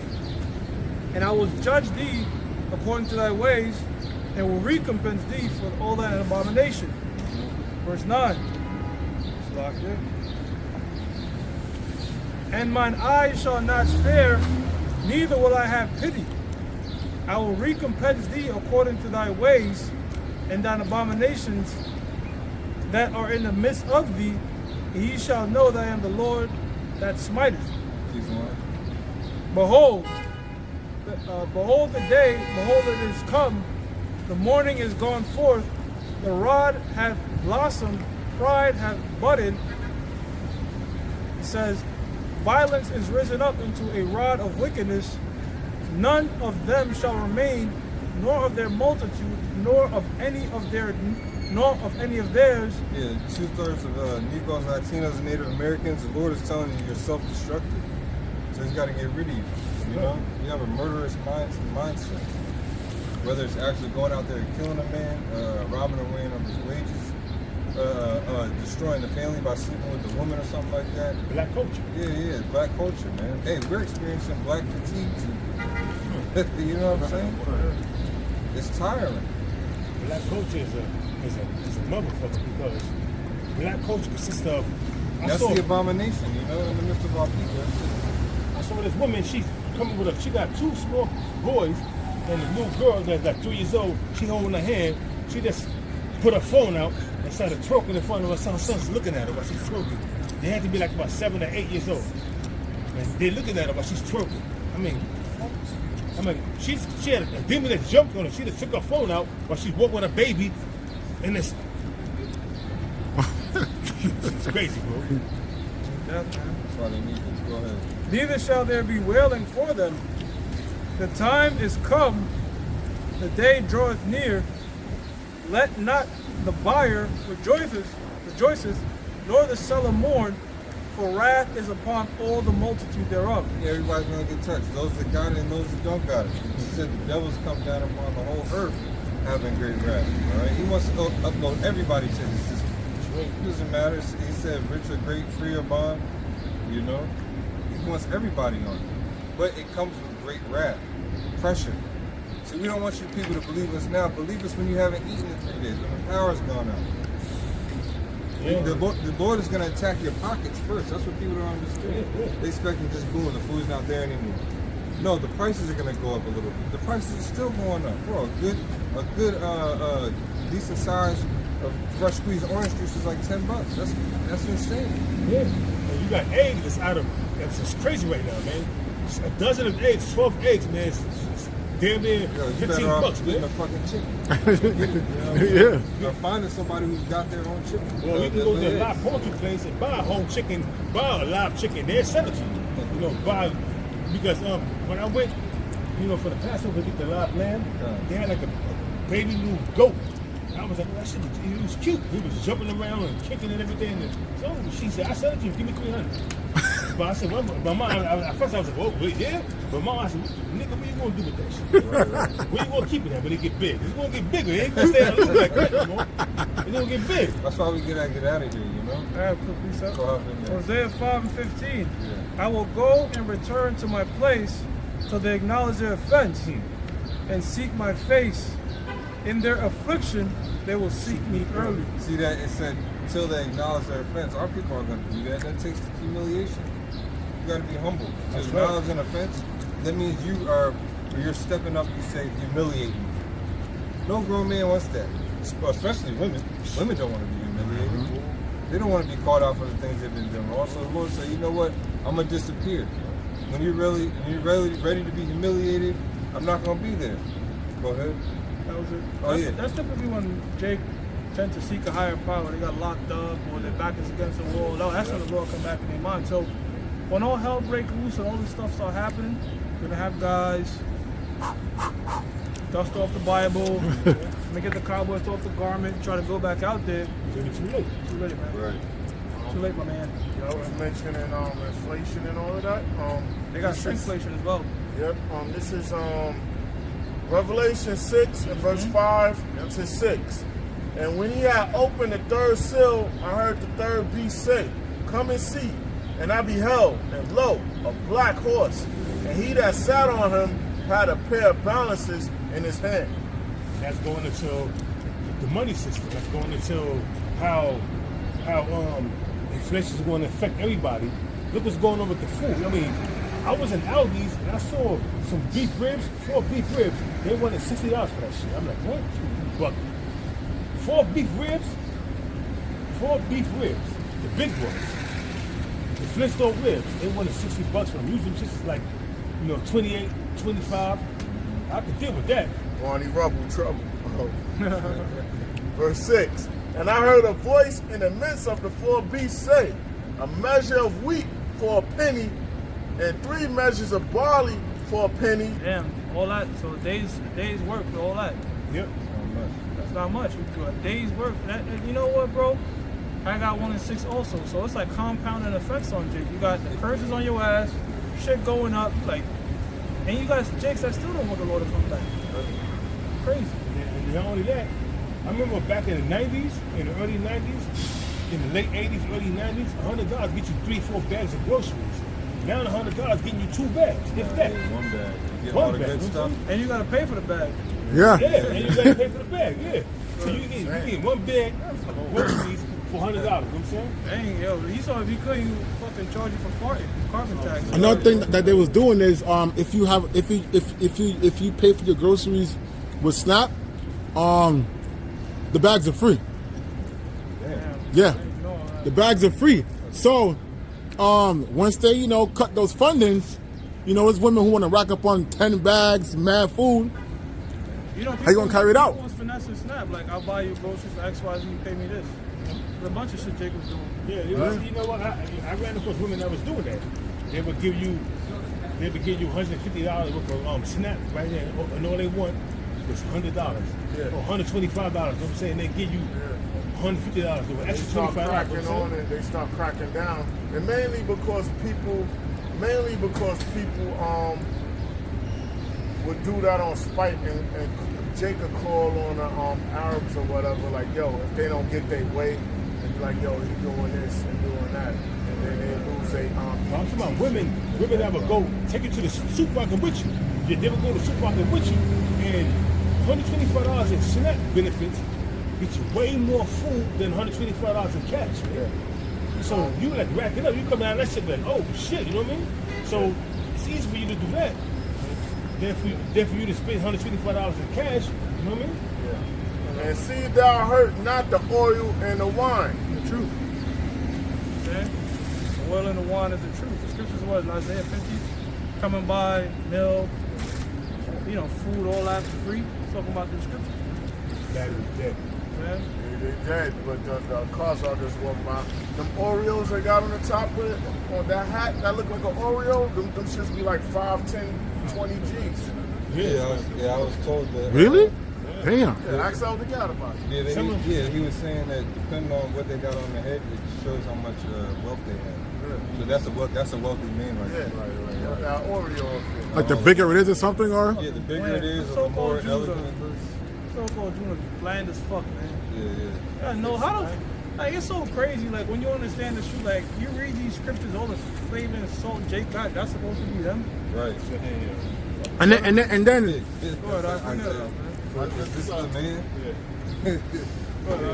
Haggai. Haggai chapter 1. Yeah. Haggai chapter 1 verse 6. It says, "Ye have sown much and bring in little." Doing 80 hours, some crazy amount of hours, and just life is eating that shit away. Go ahead, bro. Yeah. Life is life. They want to take most of that shit in taxes. Yeah, the more you make, the more they take. Yeah. You see, the scriptures is 10%. That's it. Esau, the more you make, the more I'm gonna take. Go ahead. Yeah, you get a fucking contract for $40 million, you're gonna keep 17, 16, 17 million. Yeah. Ask some NFL players. They check is like crazy disproportionate taxes. Go ahead, bro. Ye eat, but ye have not enough. Ye drink, but ye are not filled with drink. Ye clothe you, but there is none warm. And he that earneth wages to put it into a bag with holes. Man, sometimes you just like, I was thinking like, this gotta be like the amount of shit you go through in the street, you gotta be a lawyer. They gotta be able, because this ain't natural. This gotta be a lawyer doing this shit. It's like, yo, it's like everything I'm touching, I'm getting fucked. It gotta be a Most High, you know what I'm saying? Yeah. And yo, man, it's to the point, bro. You spending this check for next week in your mind already. Like, shit, I gotta pay that. And it's crazy because it's like the more money you make, the more fucking expenses you take on, not even trying. Yeah. You know what I'm saying? It's just like, what the fuck? Now I gotta pay. Don't get paid every 2 weeks like such. Shit, man, I get paid semi-monthly. Weeklies is probably even worse. No, weekly's the best, bro. No, I'm saying like because money just be in and out. But I'm saying when you get paid weekly, I would prefer weekly. when you get paid weekly, bro, it feel like you're getting more money. Even if you feel like Yeah. Even the millionaires is feeling it. You looking forward to it. You getting that check coming. You looking forward to it. You working paycheck to paycheck. You got a little money saved up. Soon as you save a little money, something happens. Whether your whip get fucked up or a bill, car insurance is due, all kind of shit. You know what I'm saying? So it's all kind of crazy shit. You know what I'm saying? So I mean, we just under the curses, man, and we just gotta deal to the Most High. Read this precept. It's Sirach Ecclesiasticus 34 and 22. It says, "He that taketh away his neighbor's living slayeth him, and he that defraudeth the laborer of his hire is a bloodshedder." Yeah, that's the so-called white man wrapped up in a nutshell, all right? Crazy ass taxes is just the worst, bro. You know, but this has been his nature. What it says in the book of Luke, I believe it's Luke the 2nd chapter. Caesar taxed the whole fucking world. You know, Everybody in an uproar. They was flipping out and everything. well, that's what tariffs are. Yeah. Tariffs are a tax on imported goods. But I got a precept. Tax this, tax that, because that's how the government makes its money. The government's getting revenue through taxes. I got a precept real quick. Listen, Luke chapter 3, verse 8. Behold, we are yet this day in our captivity, where thou hast scattered us for a reproach and a curse, and to be subject unto payment. Subject on the payments, man. You know, and we know it's cyclical. It's a cyclical business. In terms of how the Lord deal with us. There's times, brothers, just up me on your wildest beliefs. You're like, damn, there's no way I'm gonna. So the Lord said, all right, check this out. Right. Registration due. This do that, dude. Yeah. Here's a loss in the stock market. Hold that real Look at quick. that shit, registration, that's like 2 and some change. You know what I'm saying? Yeah, that shit goes up. Yeah. For a fucking stick. But check this out, Or if though. you got a business, you got a license, it's fucking $20,000 and shit. This how I know there's a Lord too. Like the Lord will put a brother, because we're talking about the financial demon right now. That financial demon will match what the brother's making. Like you're not gonna. I don't want to talk about his business, but like let's say a brother in his truth, I don't know, his salary is $300,000. The Lord might hit him with $100K, some shit, or $200K, something crazy shit. But He's not gonna put that on a brother that's making $50K. That's what I'm saying. You gotta know this gotta be the Lord. You know what I'm saying? Because it'd be so specific and it'd be just enough to keep you afloat. You know Balance. What I'm Balance. Yeah. I'll say something like a little side job I'll be doing, right? They're gonna pay it, but if something happened with the insurance, so they owe me 2 weeks checks, and by the time I get paid Thursday, it's gonna be 3 weeks. So you see, it jammed me up. Something with it. They're gonna pay it, but it was some type of confusion on their end. Are they going to put it all in one and then tax you more? Might most likely, you know. Because they put everything on one check. It's not that one check. They want to I'm looking like, y'all, this shit unbelievable, you know. And that's what Esau does, man. Esau, you know, on my old job, you do overtime, you get a separate check. So you get the overtime. They tax you for your check, but the overtime check, we get taxed, but it don't get taxed as much. Yeah, they put it together. Yeah, You know what I mean? So you can see your money. So you would love doing overtime. Now, overtime, man, fuck overtime. I told this brother a couple of weeks ago, like 2 weeks ago, I'm out of the regs. And then this shit happened out of nowhere. Like, yo, you caught me with the uppercut. And that's how that shit be. You know what I'm saying? Soon you get enough money, you got a little money saved up. You know what I'm saying? And you're trying to do something happens, man. Something happens, man, all the time, man. Yeah, bro. This is back in Baruch chapter 3. Yeah, bro. The Lord definitely put you in His feelings when you do that shit. Like, hey, how the fuck I lose this money? Wow. Yeah, you know, and then you know, the other day, like about a week and a half ago, I was Revelation 6 and 5. I fucking lost $150, bro. Oh, yeah. This is Jeremiah chapter 22, verse 13. It says, woe unto him that buildeth his house by unrighteousness, and his chambers by wrong, that useth his neighbor's service without wages. And that's really how America was built up. You see, the so-called white man got ahead through slavery. You know, granted, you know, I know we always say this, but really, you know, not every cracker had slaves. You know, that was really for the wealthy. But guess what? That was a lot of free labor build up, and the thing is this: Edomites profited as a whole from it. All of them Edomites benefit off that They shit. benefit Even off they that had no shit. slaves. Even if they didn't outright own slaves, you had an edge, you had an advantage, if you will. Right. And but I would say most of these insurance companies, they was insuring slaves back then. You know what I'm saying? So that's how they got that credential. That's how they got wealthy. You know what I'm saying? That's how they got established. You know what I'm saying?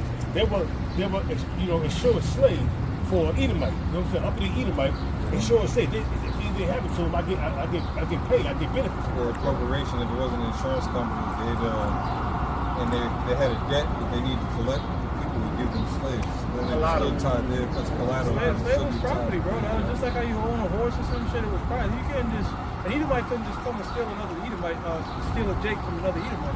It was like, you know, that was like property. But that was just years upon years of free labor, just like the prison system, pretty much, right? They working for like 7 cents and shit. That's how come they really they want more people in jail. You know, they make money off the shit. So there's just all this type of defrauding and shit that the so-called white man has done to reap infinite amount of wealth. Yeah. But guess what? All right, that's all the will of the Lord. That's all that was set for the Most High. And the most beautiful part about it is the most dumbest nigga you see right here walking around, the 2/3 nigga, he's gonna have all his senses in the kingdom, and that's gonna be fresh in his mind. The shit that the so-called white man did. It's gonna be fresh in all our minds because we walked this earth so many times, and there's shit that the atrocity the so-called white man did to us, our family, that we don't even remember. Most of us gonna make all that fresh in our mind, bro. Jeremiah chapter 22, verse 13. It says, woe unto him that buildeth his house by unrighteousness, and his chambers by wrong, that useth his neighbor's service without wages. And you know what's so fucked up about this place? That's really how you get ahead in this place. Yeah. Right. You have to be unrighteous. You have to be a fuck slave. people And you gotta sell your soul. You gotta succeed to succeed. A lot of these people that go beyond just talent, like they're really, really up there, they've been bended up, twisted, and compromised in all different types of positions. You know? Eating poop, drinking urine, Satanic rituals, all that type of stuff goes on. And that's what is propped up in the society.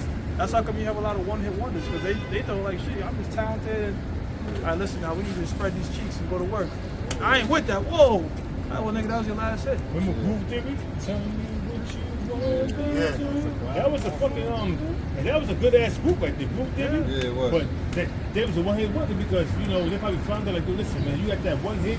Tell me what you want to do. That shit with fucking platinum. You know what I'm saying? And also too, remember they had to phase out positive vibration. All right, listen, we got to get rid of this whole. These niggas is getting too cool and chill now. They're not killing each other. Let's start upping that now. Arrested Development. Remember all that shit? Remember that group? They start touring overseas. They left the U.S. and was touring overseas. You know what I mean? The roots and shit. It says that using his neighbor's service without wages and give it him Slavery. not. Yep. It said, and give it him not for his work. Yeah, well, slaves wasn't getting shit, man. Right? You got sharecroppers that was trying to get a crop of. That was done. Well, we're gonna promise you 40 acres and then all that shit. This man's a devil. He's a lying deceiver. And look, and speaking about taking shit that's not his, is Gad. You know, so-called Native Americans, Seminole Indians, all right? The so-called white man got this land through subterfuge. He didn't even outright take out Gad one-on-one. It was a bunch of lies, deceit, contracts that they didn't even. What you mean? Process. You know what? Gad used to see like buying, you know, how they sold Manhattan for $5 because to them, that was like, y'all gonna buy the sky. Like, it was like, what do you mean buy the land? You know what I'm saying? So they did all this shit to finesse and be a complete devil, you know? But it was also $5. It was beans and some other crazy shit they sold on land for, man. Which was nothing but deception, you know? Yeah. You, dog. You know what I mean? all he did was gave you smallpox, death, and destroyed your people. I got a precept real quick. Block 10, Yeah, chapter 10, verse 8. Esau's not an honest man. You know? I've asked AI several times, in what instance in history has the so-called white man established an empire through trust, you know, honesty, without treachery? It never has. It never has. This is the book of Sirach, chapter 10, verse 8. Because of unrighteous dealings, injuries, and riches got by deceit, the kingdom is translated from one people to another. And that's still going on right now. You got those, you got Edomites linking up with Moab over there in the Congo. They got that river where it's a specific element in that river that helps helps with EV cars. You know what I'm saying? And he got little kids down there diving in this fucking river, reaching into the mines where normally you have a hazmat suit on with a mask. They in there with nothing on, bare skin. You know, now he's reaping hella benefits from this stuff. Oh, yeah, and Moab. In the EV industry, yeah, Moab. They pay them like $1 a day. And they just leave it, and the thing is, when they're done mining, they just leave all their shit there. It pollutes the land, you know what I'm saying? And you know what? When you go to Psalms, the 83rd chapter, Those are Israelites, by the way. In the Congo that's out there doing that, it's Israelites. see, when you go to Psalms, the 83rd chapter, it goes to our enemies. The first one on the list is Esau, then you got Ishmael, then you got Moab, the third one that's mentioned. So, Moab, that's why the leading of these Chinese food makers. Check it out. When you go to a Chinese restaurant, the Chinese food, they're not eating the same food that they're giving you. You ever check it out? You ever see them eating this shit? Yeah, they shit is packed up, wrapped up in plastic. And they eating vegetables and shit. Yeah, You know take what out I'm their saying? bok Fish. choy and warm up their soup. But they feeding you chicken and unhealthy pork and all that other shit, and shrimp and all that shit. Using the same grease to cook everything. Yeah, the nigga turning around dropping his shit in grease. Yeah. And while it's cooking, he gonna sit down and eat his vegetables. Yeah. Go ahead. What we got? This is Ezekiel 28:5. By thy great wisdom and by thy traffic hast thou increased thy riches, and thine heart is lifted up because of thy riches. Read that again, bro.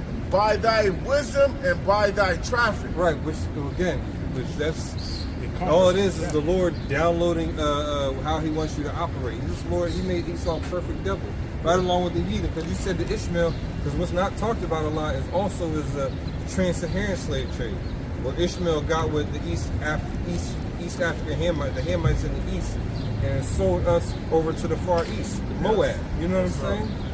So that's how, and then a lot of us, that's how a lot of Israelites ended up in South India, because the Elamites enslaved us in India, the Moabites enslaved us, different Ammonite tribes enslaved us, and who was doing the monetary transactions? Edomites, Ishmaelites, and that's through the wisdom. They knew who we were, and Ammon. They knew who we were. Many Amalekites. Amalek, yes, Amalek. And that traffic, slave trade, drug trade, and our wealth didn't disappear. Right. Yeah. They didn't squander that money. Right. It wasn't squandered, yo. They came up off of that. And that's how these actual beggars got rich. Esau got rich through slave trade and the opium wars with China and drugs, man. Yeah, if I'm not mistaken, the HSBC, the Hong Kong and Shanghai Bank, China, they have ties. Their wealth has ties that goes back to our slavery as well. To the Lee family. I'm gonna look it up. Oh, the Lee family. Yep, that's one of them elites too. The Lee family. They're the top. They're one of the 13 families. Another thing. What I was saying. They know what's going on. Whatever drugs is moving, they're in control of it. They let certain things get busted. Ain't nothing moving on the sea, the air, or land, you know, without Esau's approval. All right.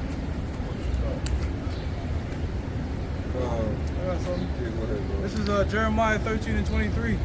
Can the Ethiopian change his skin, or the leopard his spots?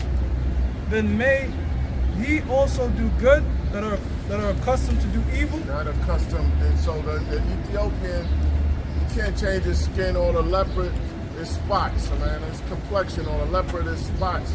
But in Esau, he cannot do good. He can't do good. He's meant to do evil. And he'll mask his evil by saying he's doing something good, when actually it's to bring you under. You know what I mean? That's the game. Yo, we're gonna lower taxes and this and that. Then you're gonna throw the hidden tax, inflation. Yo, come on, man. Beware Greeks bearing gifts. Yeah, there's so many proverbs against the so-called white man throughout history. Forked tongue, deceiver, and he lives up to it. Yeah, his reputation precedes him. When people say your reputation precedes you, you hear your name, they already know what you're about. They don't got to think about stereotypes, you know what I'm saying? Somebody hears Iron Mike, you know, niggas is getting knocked out. You know, when they hear Esau Edom, or the so-called white man, you know what? His democracy is a lie to crush your entire nation, send you into an economic deficit, to change the moral structure of your entire society. For social engineering. And then also genetically modified engineering, or rape the planet of its resources. And that's beware Greeks. Oh, you got it. No. Beware Greeks bearing gifts. That's the thing with Troy. That Achilles thing with the Trojan horse, it didn't exist, but we using the symbology for it. Like Troy, the city Troy existed. That's Turkey. That's Turkey right now. Troy. But that story with Achilles and all that didn't take place. But the symbology of that, when they had the warriors and the Trojan horse, it's a symbology of beware Greeks bearing gifts.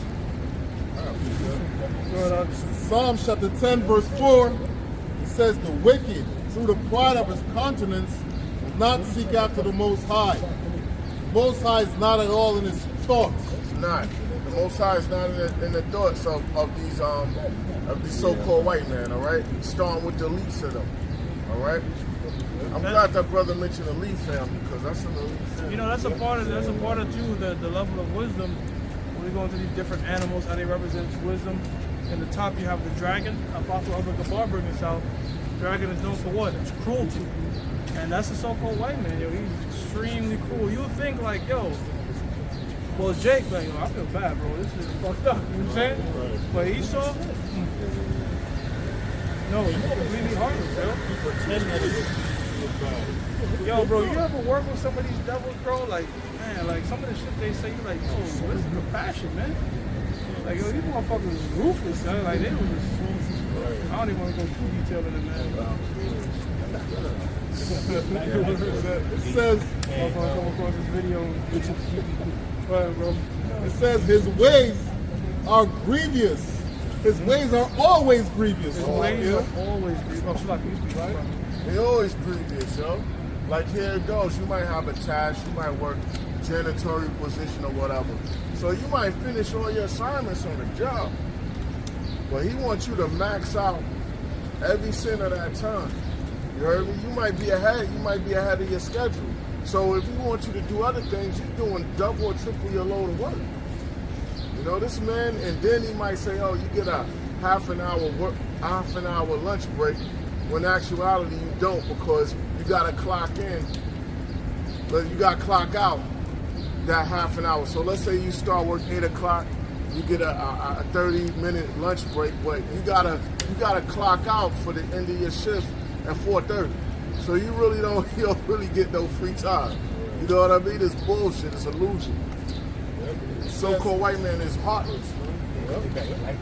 It says his ways are always grievous. Thy judgments are far above out of his sight. As for all his enemies, he puffeth at them. Yeah, he puffed at them. You know, we conquered the world. We conquered this great nation. Our enterprise is crowned success. There's no one like us. That's why when you say the so-called white man's going under, you got people looking like, yo, when that's going to happen? Right. Even the so-called white man, he looks in the maze like, really? Right. You know, even our people, like, yo, you can't take them down. Why? Because of their medium, their media, the commercials.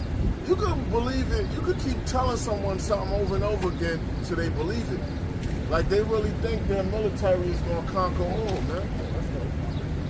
It says, see, what's the name, man? Our own people, he got one of his hands blown off, right? That nigga was proud. He never lost a fight. You know, I fight 30 niggas, I squabble, da. Alright, man. He had said in his heart, on 40 crit. He had said in his heart, I shall not be moved, for I shall never be in adversity. He said in his mind, he shall never be moved, shall not be in adversity, man. We're going to always rebuild. That's how come they have those movies like Star Trek, or Star Wars or Yeah. Futurama, 1,000 years have passed, and the so-called white man is still ruling. You know what I'm saying? Oh So yeah, that- we know this world is gonna be depleted. We're gonna go to new worlds. Yeah, all right. Yeah. Okay. That's some proud shit to say. A lot of these movies show you too, the so-called white man continue to rule, no flesh is going to be saved. Yeah. It says, this is the last verse. It says, his mouth is full of cursing and deceit and fraud. Cursing, deceit, and fraud, man. He's saying he the most high's people. You know what I mean? And then he say it or indirectly say it. You put up iconoclasm, put up your images up as being the Lord's people. You're basically pointing in the minds of Israelites that we're inferior to you and that the Most High is you. You indirectly saying that, yo. You know? It says, under his tongue is mischief and vanity. Mischief and vanity. It's a things unprofitable. All right? I'm vain. It has no real truth to it, no intrinsic value. All right? The so-called white man, he's that's his thing, is to promote lies, man. Yeah, but look at this healthcare system. Oh, you're Look fraud. at the way that shit is set up. Yeah. You know what I'm saying? From the big pharma, you got all these people that are dependent upon pills, medical, you know. So all these people who their hospitals might get closed down, or it's going to be harder for you to get medical attention. The older you're too old to be say, okay, I'm gonna go 21 days and change how I'm eating. It's too late by then. You're already dependent upon the fucking pills and whatever the regimen that you've been doing. You know what I'm saying? Yeah. Because it takes the body way longer than you. Yeah, at that age. if you was on them opioids, like opium is a certain as a form of heroin. Now, because you got them spinal cord injury people that's hooked on the OxyContins, the OxyContin 60 milligrams or the oxycodone 5 milligrams. I know about this stuff. My mother was a spinal cord injury, C6, 6 cervical vertebrae. So she was like dependent on those. And when you have certain spinal injuries, it might be hot right now, but they might feel like they're in the Arctic weather. Okay. Or you in the Arctic weather, they might feel like they're in a desert. Central nervous system is the Lord high. The Lord made that. The liver is all off. Yeah, it's off. So I know, and then I used to study pharmacology, but I forgot a lot of that shit. But, What's that shit called? The hypothalamus gland? Hypothalamus, that's like the body thermostat. Yeah. It regulates like the heat of your spirit, all right? Your body temperature. Because your spirit is in the mind, but it radiates through your body. That's why a person loses a limb, it feels like their arm is still there, their leg is still there. Because you got a spiritual body trapped in here that heat radiates. And the hypothalamus, it regulates the body temperature. They Watch call that it like movie. phantom something, Watch right? that movie Osmosis Jones, back in that cartoon? Yeah. Now, the villain of that cartoon movie played by Lawrence Fishburne, his whole thing was he wanted to take people's hypothalamus gland, and they showed it just like that, bro. Like they showed it just like, you know, they like controlling the temperature and all that. Yeah. He took that shit and guys started to overeat. It was a cartoon. It was an animated film, yeah. A lot of that shit I forgot. I didn't have to study that shit in school. You know what I mean? He so put shit in animation, so it's not serious. It's an animated cartoon, so who will take this serious? It's entertainment. But it's fucking like The Simpsons. They got a lot of truth in that shit, you know what I mean? Yeah, that's why Revelations 3 and 18, man. You have to have that eyesight. So we look at everything, we just circle it back to the scriptures. Everything circle back like the Lord is a man of war. Everything is on a carnal level of war, spiritual and a molecular. Because your cells it's built like a city. So you got your cell membrane is your protection. It's protection. It's made of cholesterol. Oil and water don't mix. It's cholesterol. It's cholesterol. Everything's on a war path. Ecclesiasticus 12 and 10. Never trust thine enemy, for like as iron rusted, so is his wickedness. Iron oxidizes is sure to oxidize and rust So the so-called white man, he's going to show us wickedness. He could try to conceal it, smoke screen it, but it's going to come out. That's his nature. He's destructive. His inventions are destructive. His ways are destructive. You can't trust him. And he's an enemy. He's a serpent. He's the most deadliest of enemies because a lot of people don't know he's an enemy. Case in point. Talk about can't trust our enemy. Donald Trump was negotiating the ceasefire between Iran and Israel, but he allowed Israel to do a sneak attack on Iran and hit Iran with missiles and blow up their military bases and everything. But what Iran did to them, they set a corner for a ceasefire. Now they got a so-called ceasefire because Iran hit them hard. Iran hit them hard, and they didn't even know Iran had the capability to do what they did. And how Iran did it was the first time, like in 2024, when they had that little small war between Israel, Iran figured out, all right, I send drones at these iron domes and all this, and the David Sling is going to hit the drones there. It's going to take 11 minutes for them to recharge their batteries and put more missiles in there. I could send all kinds of hell of missiles over here, and that's what they did. It costs more money to defend. It costs more money to defend and intercept missiles than it costs to shoot them. They started destroying Tel Aviv, Haifa, and they destroyed a whole government building that was related to It's like the equivalent of their Pentagon. yeah, which was high-tech technology that was being developed there. They destroyed that shit. Wake up the mighty men. They destroyed that shit hard, bro. They're back in that warlike mentality, the Persians.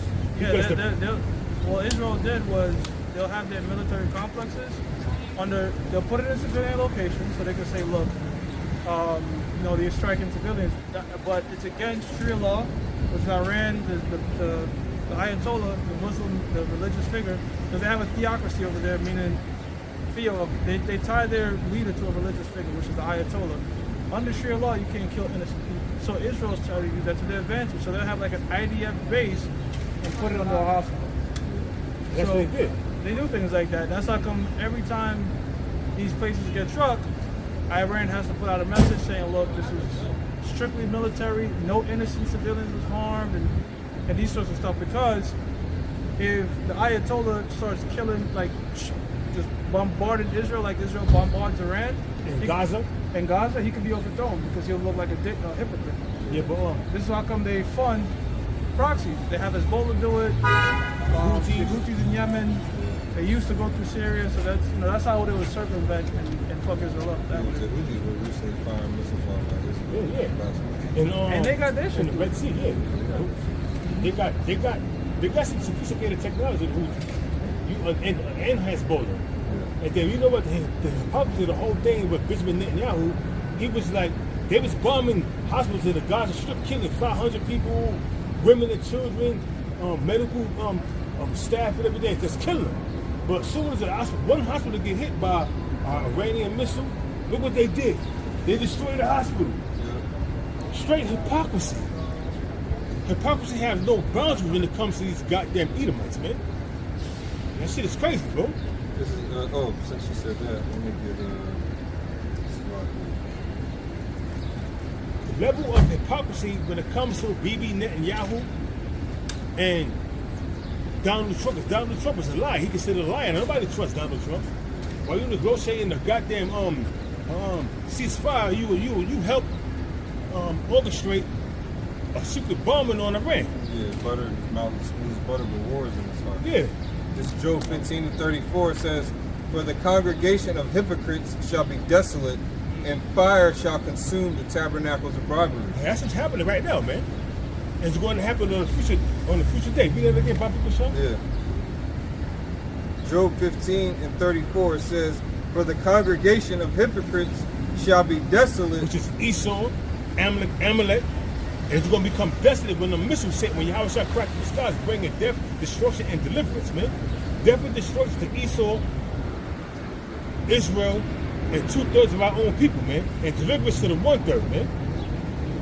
"And fire shall consume the tabernacles of bribery." And that's that thermonuclear destruction, the constant fire from the chariots. I got one more.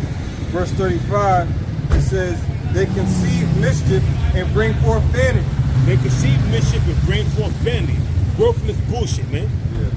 That they conjure up, you know what I'm saying? "In their belly prepareth deceits." And That's like big. you're saying, that meeting, you know. Yeah. That meeting that Donald Trump had with the leaders of with the leaders of Iran, but at the same time, Israel, after that ceasefire, started bombing Iran, trying to catch them off guard. But Iran, the Mossad flipped it on them. Iran had sophisticated weaponry that they didn't even know about. And Iran started leveling Tel Aviv and Haifa, and you had the Guterres over there fighting against each other and begging for a goddamn ceasefire.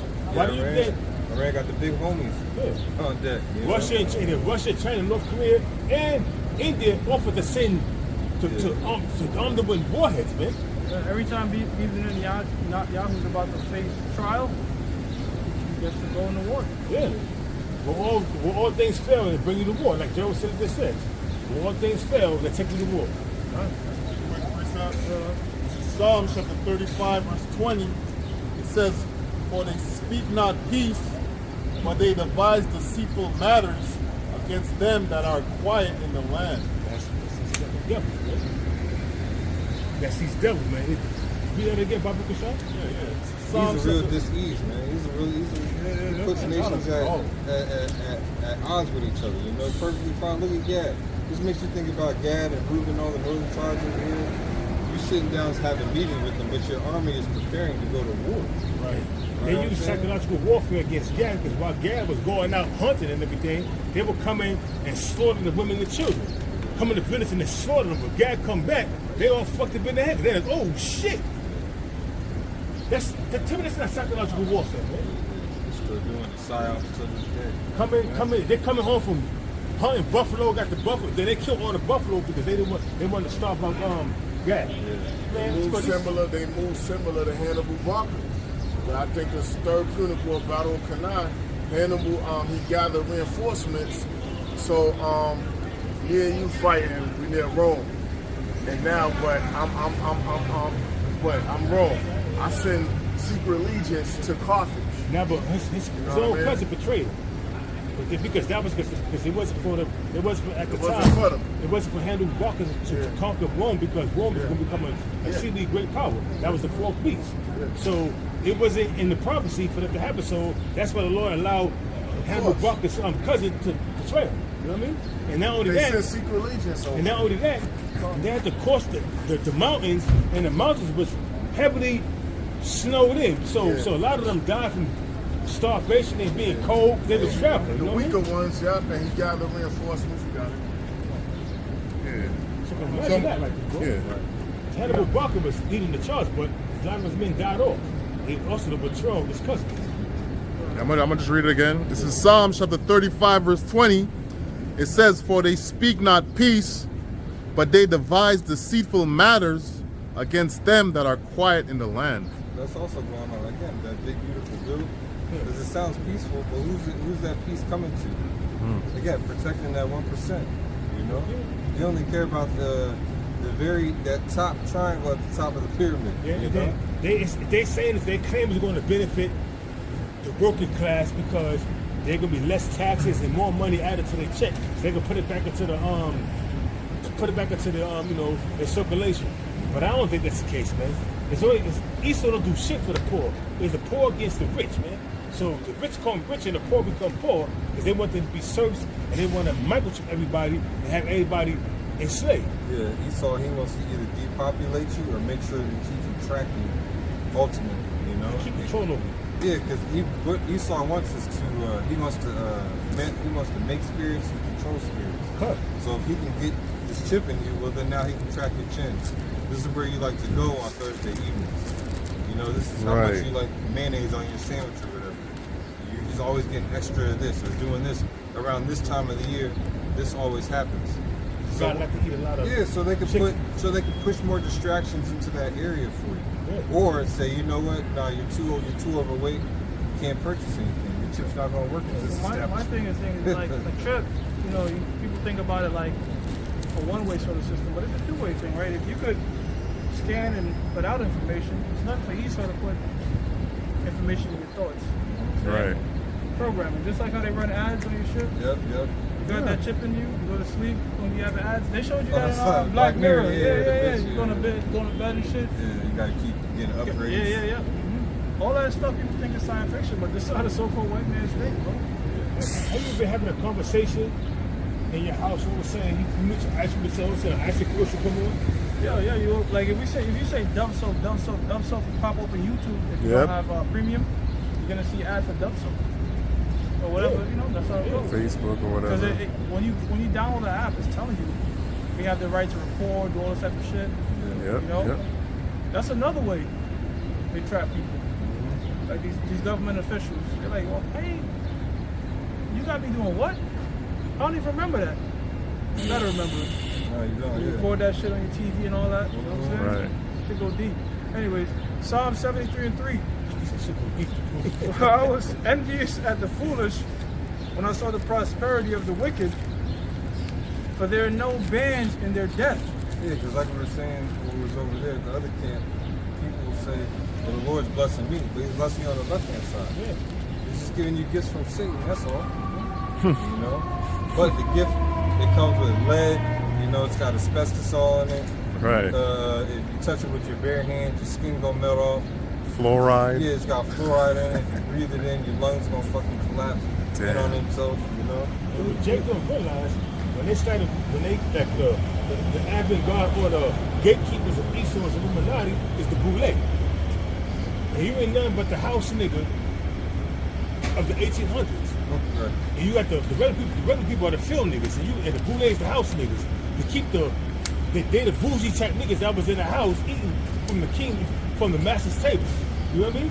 So now, instead of switching everything around, what they did was they gave you the boule, was established in 1903, and to keep these other niggas in place, man. Don't date with them. Don't communicate with them like that. We would give you the Eastern stars that are women of the boule, so you can integrate with them, and that's that. And you become the gatekeepers to keep them down, to keep them low, and that's all it is, man. But you join hand in hand with them, you're gonna be punished right along with them niggas, man. Yeah. Shaq is a gatekeeper. Yeah, because there was an interview with the head of Google, the head of Google, I forget his name. Elamite dude. CEO of Google. Yeah, he did an interview basically talking about how AI is completely out of control, where it's going. Yeah. We're not gonna be able to control it. And we're at the point where humans are hacking, you know? So your DNA has been compromised. When you go out, the way that they make this technology, it meshes with your on a molecular level. You know what I'm saying? That's why when they get the stick for the birth control, it fucks with their moon. It fucks them all up. They got to take it out, and then they start going back. They start blocking. My name is Sundar Prasad, by the way. Yeah, Sundar, and that was a good interview. Sundar, yeah, the Elamite cat. And it was a very good interview. And he was breaking down, hey, look, AI is going to try and take over. You know, it's too much. You had this one dude he used to work at Facebook, and he was one of the high technicians at Facebook. He said, yo, none of my kids, I have 3 kids, none of them have social media accounts. I don't allow them on no platform dealing with any social media, no Instagram, no YouTube, none of them. He said they have regular phones, and them phones are being monitored by the people that's watching them, by they rich. So, you know, they got nannies and what, you know what I'm saying? So they make sure them nannies make sure that they don't, be on social media like that. So if this dude saying he keep his kids from social media and Instagram and all that, why? And Facebook. He said because Facebook was created by the CIA. And they said what better way to get people to give their whole life story up without probing? They're gonna do it themselves. Facebook wasn't for the commoners, it was for like the elite, certain Ivy League schools, institutions were using it at first. Then everybody else started. It was like a college thing and then spread it. Because Mark Zuckerberg, from what I heard, that his name is not really Zuckerberg. He's part of the Rockefeller family. That's what I heard. It could be wrong, but I heard that, and I heard that through one of the people that used to work for Olive Jones. You know what I mean? So I'm like, okay, maybe it's true, maybe it's not. I looked into it, and they said that his great-grandfather was a Rockefeller, but they changed their names. They do that. So verse 4, for there are no bands in their death, but their strength is firm. Verse 5, they're not in trouble as other men, they're not in trouble like other men. The so-called white man, these heathens, they're not in trouble like everyone else is. All right, they're not a target like we are. Neither are they plagued like other men. Not plagued like other men. All right, your neighborhoods ain't polluted like our neighborhoods are. Right. And even if you come into our neighborhoods, you got a satanic force around you to where you good. Yeah, the so-called white man going his neighborhood. You ever walk in a rich, affluent neighborhood, you're not gonna see niggas chilling outside, lining up blood, just wasting time. But they don't do that. Grass gonna be cut, gonna be that dentist medicine. Which also affects your spirit, bro. There's a reason you love driving around in these nice neighborhoods and seeing these scenic views, because it does good for your spirit. Now, mind you, if the breeze is different, if you drive home to that every day, you're gonna be a different individual than somebody that's pulling to the projects every day. You know what I'm saying? It fucks with your spirit. It says, therefore pride compasses them about as a chain, violence covered them as a garment. Violence covered the so-called white man like a garment. They clothe their wickedness, man. They're violent, and their violence is subtle. It's more strategic. Yeah, when you get a brand new, you buy some fresh shit, you're happy to wear it. You know what I'm saying? Like you're like, yo, this feels like, you know what I mean? You put on some shit you just cop. You like kind of like take a little pride in it. That's how the so-called white man is with violence. Like, yo, you got that disease? All right, but can you make it like this now? And, you know what I'm saying? And when they see that shit get executed, they get like a fucking hard on that shit, bro. Like, look how much people done killed and shit, That's his devil. Scriptures tell you that they can't even sleep right. And they ain't no mischief and death and shit going on.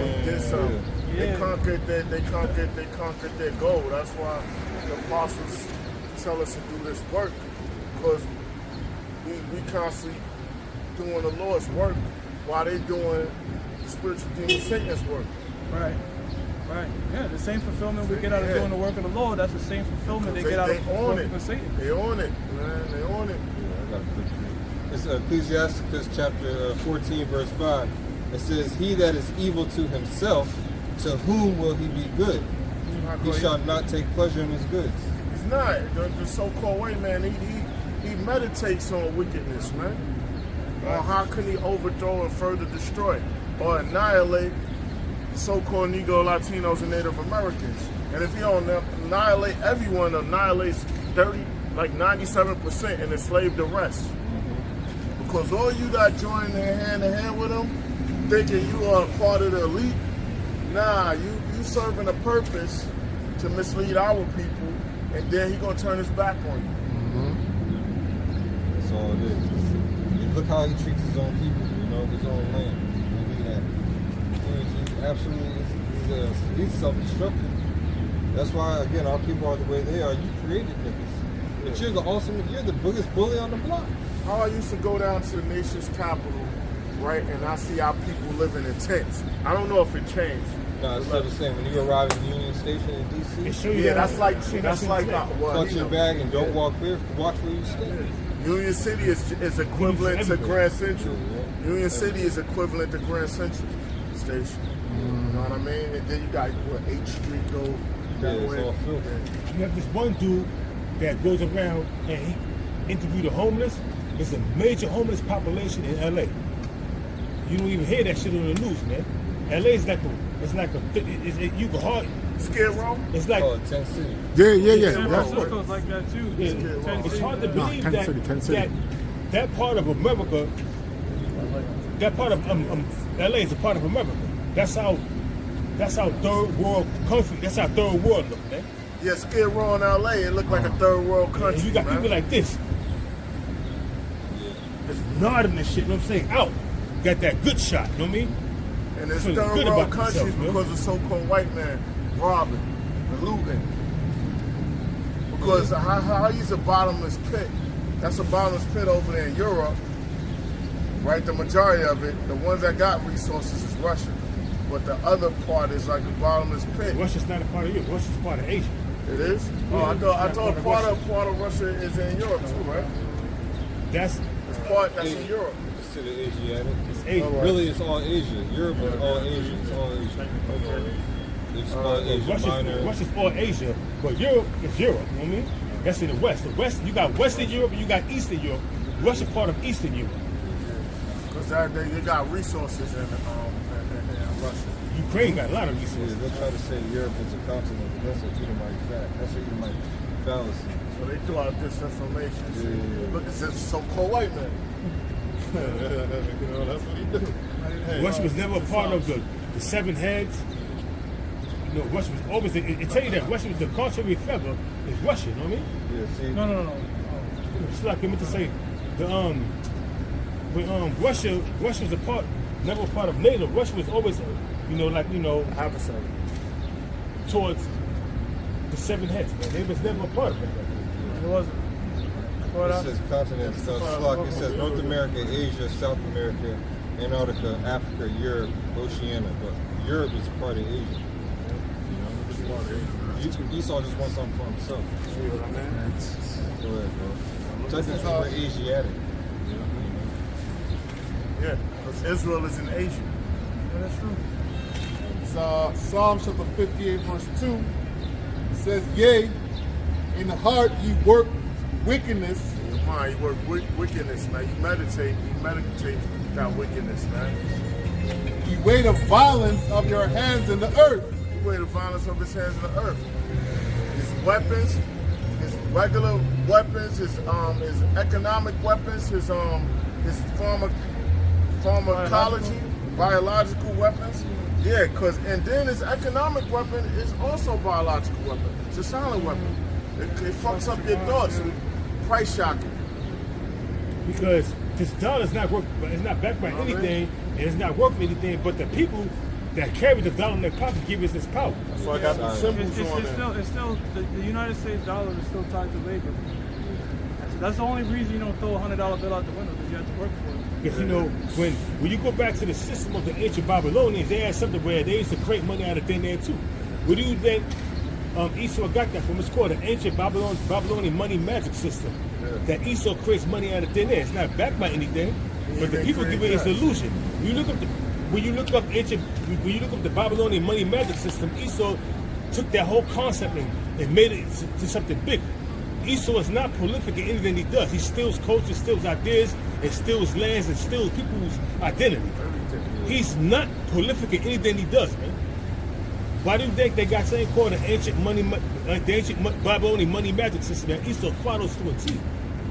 The Federal Reserve is based upon the ancient money magic system, Babylonian money magic system.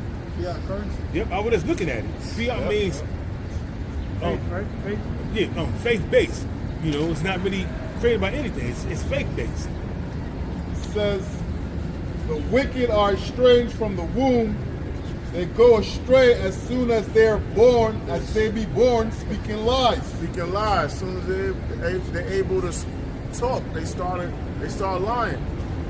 All right? It's already in their spirit, but then they go out and execute that wickedness. That's what I meant to say.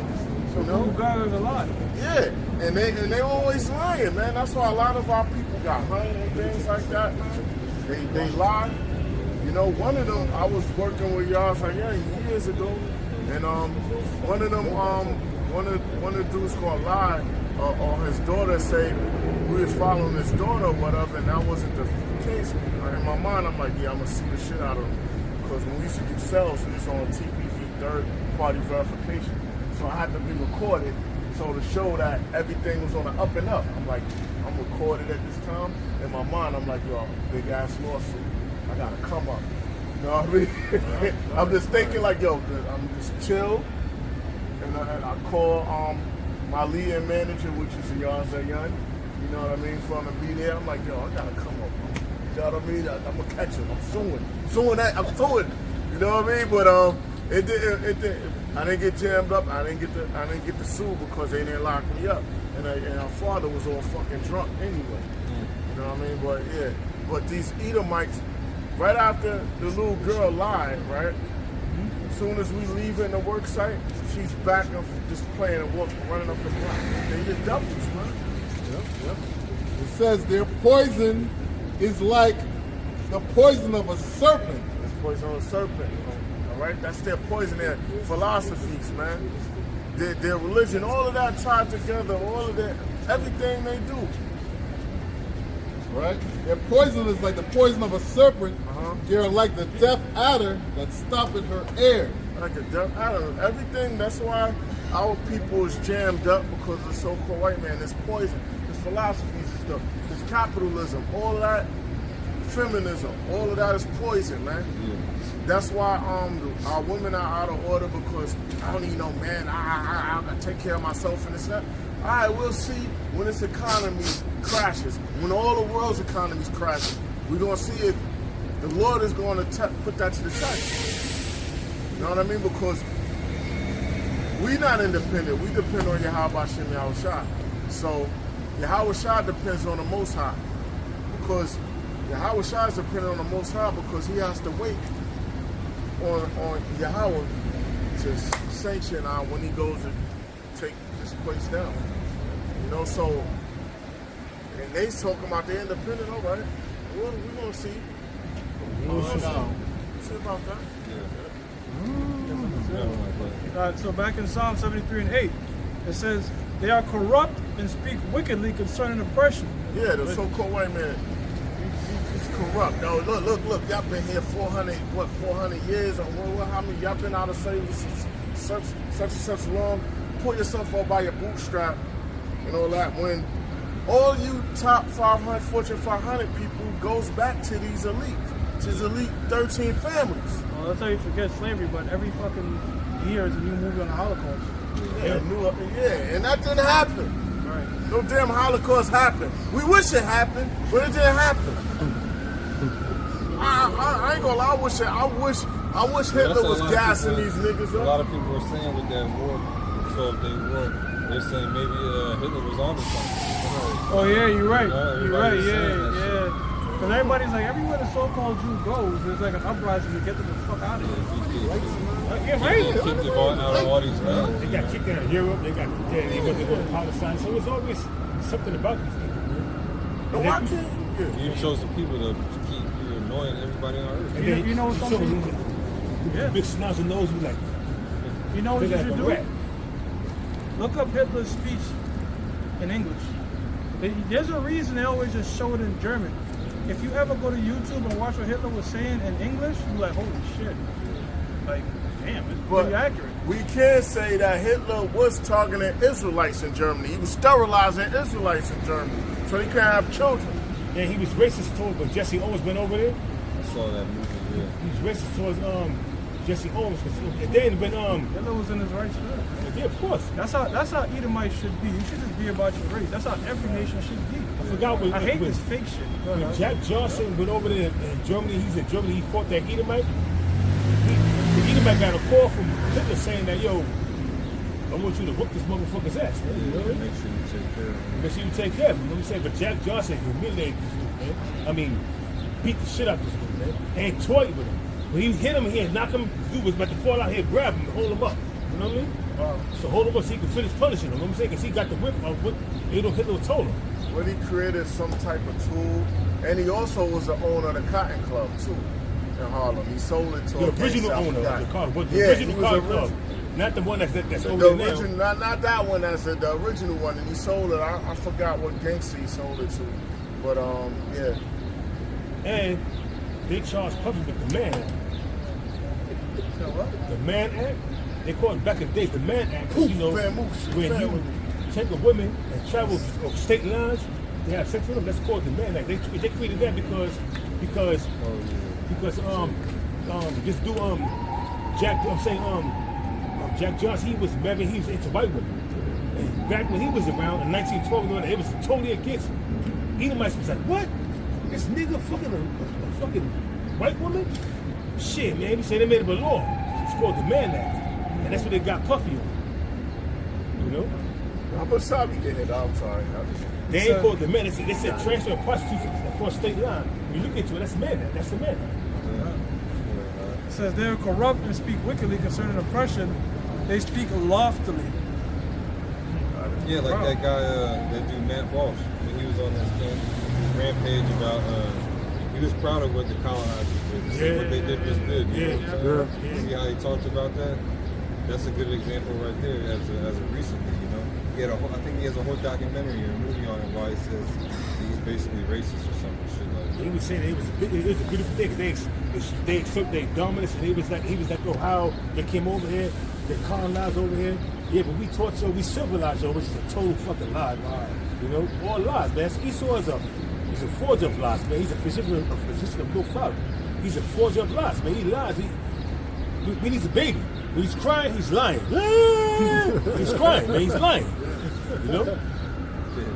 Says verse 9. So when you think about it, Esau, he was crying when Isaac was on his deathbed, but he said, now will I slay my brother Jacob. So your father's dying, you're crying because of your blessing, but at the same time you're ready to kill your own twin brother. Yeah. He was like, yo, Esau, bro. Yeah. He was pissed off. Bless me, Father, you bless me. He started crying and weeping and wailing and shit. Yeah. And then Jacob, which is Jacob, which is Yahweh Isaac, Isaac, which is Yahweh, you know, he gave him the blessing of the sword. You know, always the sword, making dumb decisions. Like, this in your spirit, the Lord put it in to sell your birthright. When the stock market crashed, it was all for yourself. You always make dumb business decisions, man. This new world order is a dumb business decision. So here, what was going on, and Rebecca went to Isaac and said, hey, check it out. With the Jacob was like, hey, come here, go get them. Yeah, go get the go get a sheep or something, or a goat. Yeah, the goat. A goat. It was a goat. And kill it and give it to him so I can kill it. And he said, how fast you got the thing? She even laced him up because she was heavy. Esau was heavy. Yeah. She put the aid on him and say he went in there. He said, the voice sounded like Jacob, but you feel like Esau. Yeah, Isaac probably smelled that powder. He was like, man, Esau did it again. And Esau was his favorite, you know? Yeah, they said it was lentils. Yeah. Here's the last one. Yeah. It says, verse 9, they set their mouth against the heavens, and their tongue walketh through the earth. Yeah, he said, you always Spreading their talking, lies, yup, and lying, man. That's why you got something called propaganda. He controls the narrative. Esau's still trying to control the narrative. That's why he hasn't really rolled on us yet, because the whole earth doesn't quite know about the magnitude of what we're speaking on. You know, they have an idea of who we are, but it's what Esau says. You're good at Operation Mockingbird? Yeah, if they were to put us down and sit us down and ask us questions, we would be countering Esau so much, especially with the mystery of the Gentiles. You know how everybody's talking about how Israel is being exposed as a wicked and deceitful state, whatever? Everybody's seeing it. It's going to be the same exact thing with this truth. It's going to be spread all over. And the truth is like a bully, as Apostle Reinberg always says. Keep it down for a little bit. Bounce back up. Bounce back up. See, it's already out there. It's already out there, bro. But they just, trying to keep it under control. But you can't. It's out there. Cheat is up and back. Oh, okay, kind of. Wrap up.